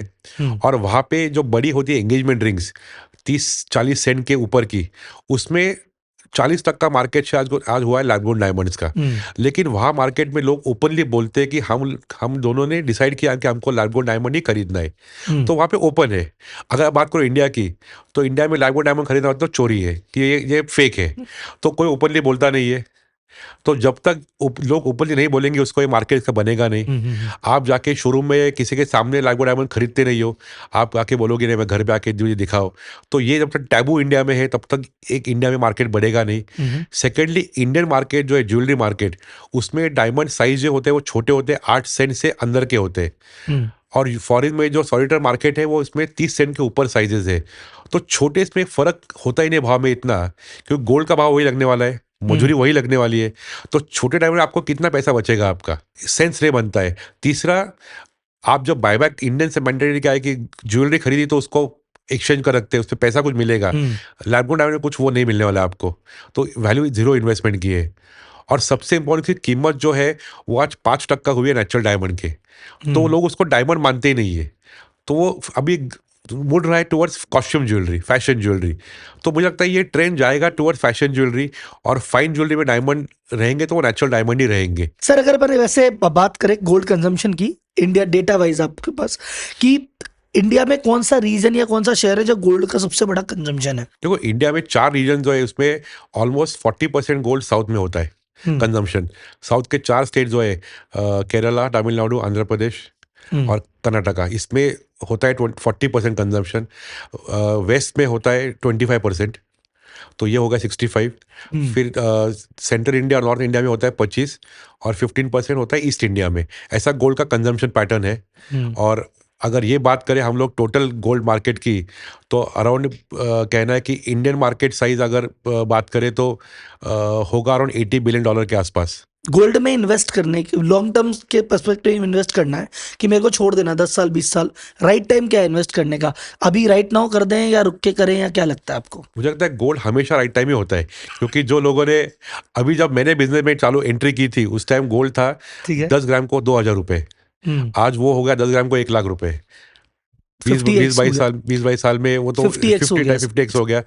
और गोल्ड एक रियल एसेट है। तो गोल्ड तो आपको इन्वेस्टमेंट के हिसाब से अगर बात करें या सेफ्टी से बात करें तो गोल्ड हमेशा होता है, अप्रिशिएट होने वाला ही है। लॉन्ग टर्म एसेट है गोल्ड। तो मुझे लगता है कि जैसे एसआईपी करते हैं हम लोग, ऐसा गोल्ड में आपके हिसाब से मंथली करो, क्वार्टरली करो, एनुअली करो, बट गोल्ड में इन्वेस्टमेंट करके छोड़नी चाहिए। वो आगे जाके आपको एक अच्छा एक पोर्टफोलियो आपका बन जाएगा और वो नेचुरली बन जाएगा। और यही जो हमारे हाउसवाइफ कर रही है सालों से, वो वही है ना। हर मुहूर्त के ऊपर जो पहले जो हुए 3.5 मुहूर्त, वो सिस्टम क्या थी उस टाइम, बैंकिंग नहीं था। तो जाके कुछ सेविंग करने के लिए वो मुहूर्त चालू हो गए थे, 3.5 मुहूर्त। 3.5 मुहूर्त क्या थे? वो जो अपने मुहूर्त होते हैं, गुड़ी पाड़वा, अक्षय तृतीया, दशहरा और धनतेरस। तो ये जाके उस टाइम में सोना खरीदना चाहिए। फिर गुरु पुष्य चालू हो गया, रवि पुष्य चालू हो गए। ये सब जो मुहूर्त है वो वही है कि थोड़ा सेविंग चालू करो करने के लिए। उस टाइम बैंकिंग नहीं था, तो सालों से लोग यही कर रहे हैं। जैसे कोई लोग कहते हैं गोल्ड खरीद रहे हैं, फिजिकल ले रहे हैं, फिजिकल ले रहे हैं, वो फिजिकल लेते लेते एक कई जगह तो प्योरिटी का इशू आ जाता है। भाई अच्छे ब्रांड से ले रहे हैं वहाँ तो कोई इशू नहीं है, पर कई लोग जो लोकल लेवल पे लेते हैं उनको प्योरिटी का इशू कि यार ले रहे हैं तो हम इस रेट पे ले रहे हैं, और जब अगर वापस देंगे तो वो इतना तो ना काटा लगेगा, ये कटेगा, एक प्योरिटी इशू आता है। एक सेकंड जो मान लो ज्यादा जिनके पास पोर्टफोलियो है, कोई कहता है मैं तो साल में 50 लाख का गोल्ड खरीदना चाहता हूँ, तो वो तो कितना गोल्ड हो जाएगा, किलो में गोल्ड हो जाएगा, तो वो सेफ्टी सिक्योरिटी भाई घर रखूं, बैंक रखूं, मैं क्या करूं, उस केस में क्या करें? तो कहते हैं, अगर गोल्ड आप कहीं से खरीद रहे हो, आपके पास आपके छोटे शहर के नज़दीक में या वही शहर में कोई ब्रांडेड शोरूम तो होगी, उसके शोरूम में होगा कैरेटोमीटर। वहाँ जाके गोल्ड टेस्टिंग तो करवा लो फ्री, वो तो कोई पैसा मांगेगा नहीं आपसे। ऐसे बहुत लोग आते हैं हमारे पास कि ये गोल्ड बाहर का लिया हुआ था, पहले का था, मम्मी का था, इसका था, इसका एक बार टेस्टिंग करवा दो, तो उस पर पता चलता है कि गोल्ड की प्योरिटी क्या है। तो अगर आपको लगे तो उसमें ये प्रॉब्लम आपका सॉल्व हो जाएगा। गोल्ड अगर आपको रखने की प्रॉब्लम है तो गोल्ड आप बैंक में रख सकते हो, लॉकर में। लोग बहुत से करते, छोटा सा गोल्ड खरीदते, फिर एक साइज होने के बाद उसका 1 किलो का बिस्किट चेंज करके ले लेते, उसको फिर रख दो आप। तो आज के समय में रखने का प्रॉब्लम कुछ नहीं, सो बैंक में आप रख सकते हो ऑफिशियली, उसका रिसीट है आपके पास, तो उसमें इशू कुछ नहीं है।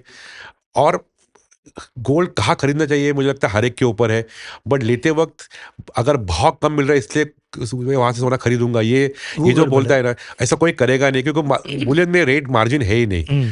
बुलियन मार्जिन आपका 1% मार्जिन है, उसमें आपको कोई बेच रहा है 5% सस्ता, तो मतलब कुछ गड़बड़ तो है ही। तो गड़बड़ दे यार। अच्छा सर, आपका विजन अब अगले 5 साल का, कहाँ पीएनजी ज्वेलर्स को देखते हैं आप? देखो, हम 3 साल बात करेंगे, तो अभी हमने प्लान जो दिया है सेबी के साथ डिस्कस किया था, वो ऐसा था कि हमारा प्लान है कि 3 साल में 150 शोरूम तक पहुंचना। उसमें हम एक हमारा क्यू भी बाकी है, क्योंकि हमारी लिस्टिंग जो होने के बाद जो रूल है 75% का आपका पब्लिक होल्डिंग होना चाहिए 25%, वो आज हमारे सिर्फ 16% ही है। तो हमको और डायल्यूट करने की जरूरत है 2 साल में आगे। तो वो होते चलते वापस एक फंड रेजिंग हो सकता है उसमें से, तो उसमें जो आएगा पैसा वो शोरूम के एक्सपेंशन के लिए और खुद का एक्सपेंशन करके एक नेक्स्ट 3 साल में हम लोग बाय मार्च 28 हम लोग 150 शोरूम तक पहुंचेंगे। एक 7-8 स्टेट्स में होंगे पैन इंडिया, और उसके आगे चलते फिर मुझे लगता है कि ये तो गाड़ी चलती रहेगी, और साल के 25-30 शोरूम तो आराम से होते जाएंगे। फ्रेंचाइजी के इसमें हाथ और बढ़ेंगे। तो प्लान वही है कि 5 साल में एक 10 स्टेट्स में इंडिया के होना चाहिए, और एक अच्छा, एक trusted, reputed pan India brand होने की तरफ हम लोग कोशिश करेंगे। इंटरनेशनल एक्सपेंशन के कुछ प्लान्स हैं? यूएस में हम लोग, हमारा स्टोर है, यूएस पे एक्सपेंशन हम लोग देख रहे हैं, पर मुझे लगता है कि इंडिया में इतना स्कोप है कि इंडिया छोड़ के वहाँ जाना मन नहीं कर रहा है, कि यहाँ पे बहुत स्कोप है यहाँ पे, और सब लोग को इंडिया आना है, हम लोग इंडिया में ही है। तो सर भी आपने अभी अपने करियर में 99 से जो लेगेसी ब्रांड था, इसको लेके इतनी 10,000 करोड़ की कंपनी बनाई है, आई होप ये आगे जाके 50,000 करोड़, 1 लाख करोड़ का वैल्यूएशन भी मार्केट टच करे। तो एस्पायरिंग जो भी बिजनेस ओनर्स हैं, चाहे वो ज्वेलरी फील्ड में हो या अदर देन ज्वेलरी बिजनेस हो, उसको आप एक कोई फाइनल मैसेज देना चाहेंगे पॉडकास्ट के माध्यम से? मैं उनको ये कहना चाहूंगा कि आपका इंटेंट राइट होना चाहिए। देखो, कोई भी बिजनेस हो, उसमें आपका इंटेंट मतलब आपको उसमें इससे क्या करना है, इसमें चाहिए क्लैरिटी और उसमें चाहिए प्योरिटी। अगर ये चीज़ें राइट है आपके पास तो आपका आगे आगे काम अच्छा ही होगा। शॉर्टकट लेने से कोई बिज़नेस सक्सेसफुल होता नहीं है। आपको उसमें लिए उसका पूरा जो पेन होता है वो आपको सहन करना ही पड़ेगा। और इंटेंट अगर रखोगे आप कि मुझे ये करना चाहिए, तो आपके अच्छे लोग भी जुड़ जाएँगे, क्योंकि बिज़नेस हमेशा होता है लोगों के साथ। जैसे अभी हम बोलते हैं 4 पिलर होते हैं हमारे बिज़नेस में, एक हमारे कस्टमर्स है, एक कारीगर्स है, एक हमारे एम्प्लॉइज़ है और चौथा हमारे इन्वेस्टर्स है। तो हर बिज़नेस में ये पिलर्स कॉमन ही होते हैं और अगर ये चारों पिलर मजबूत रहेंगे तो ही बिज़नेस आगे बढ़ेगा। तो इंटेंट राइट होगा तो मुझे लगता है आगे आगे बिज़नेस हमेशा राइट हो सकता है। जितने भी इंटरप्रेन्योर है और जितने भी लोग सुन रहे हैं सबको बहुत ज़्यादा वैल्यू मिली होगी। और वैसा भी इस पॉडकास्ट में जो अच्छा लगा मुझे कमेंट बॉक्स में ज़रूर बताइएगा। और सर अगली बार जब आपका 150 या 200 स्टोर का माइलस्टोन जब पूरा होता है, मार्केट कैप जब 1 लाख करोड़ टच करता है, हम एक पॉडकास्ट दोबारा करते हैं। और इसी विशेष के साथ सर आज के लिए conclude and thank thank you, you. It's my pleasure. Amazing sir.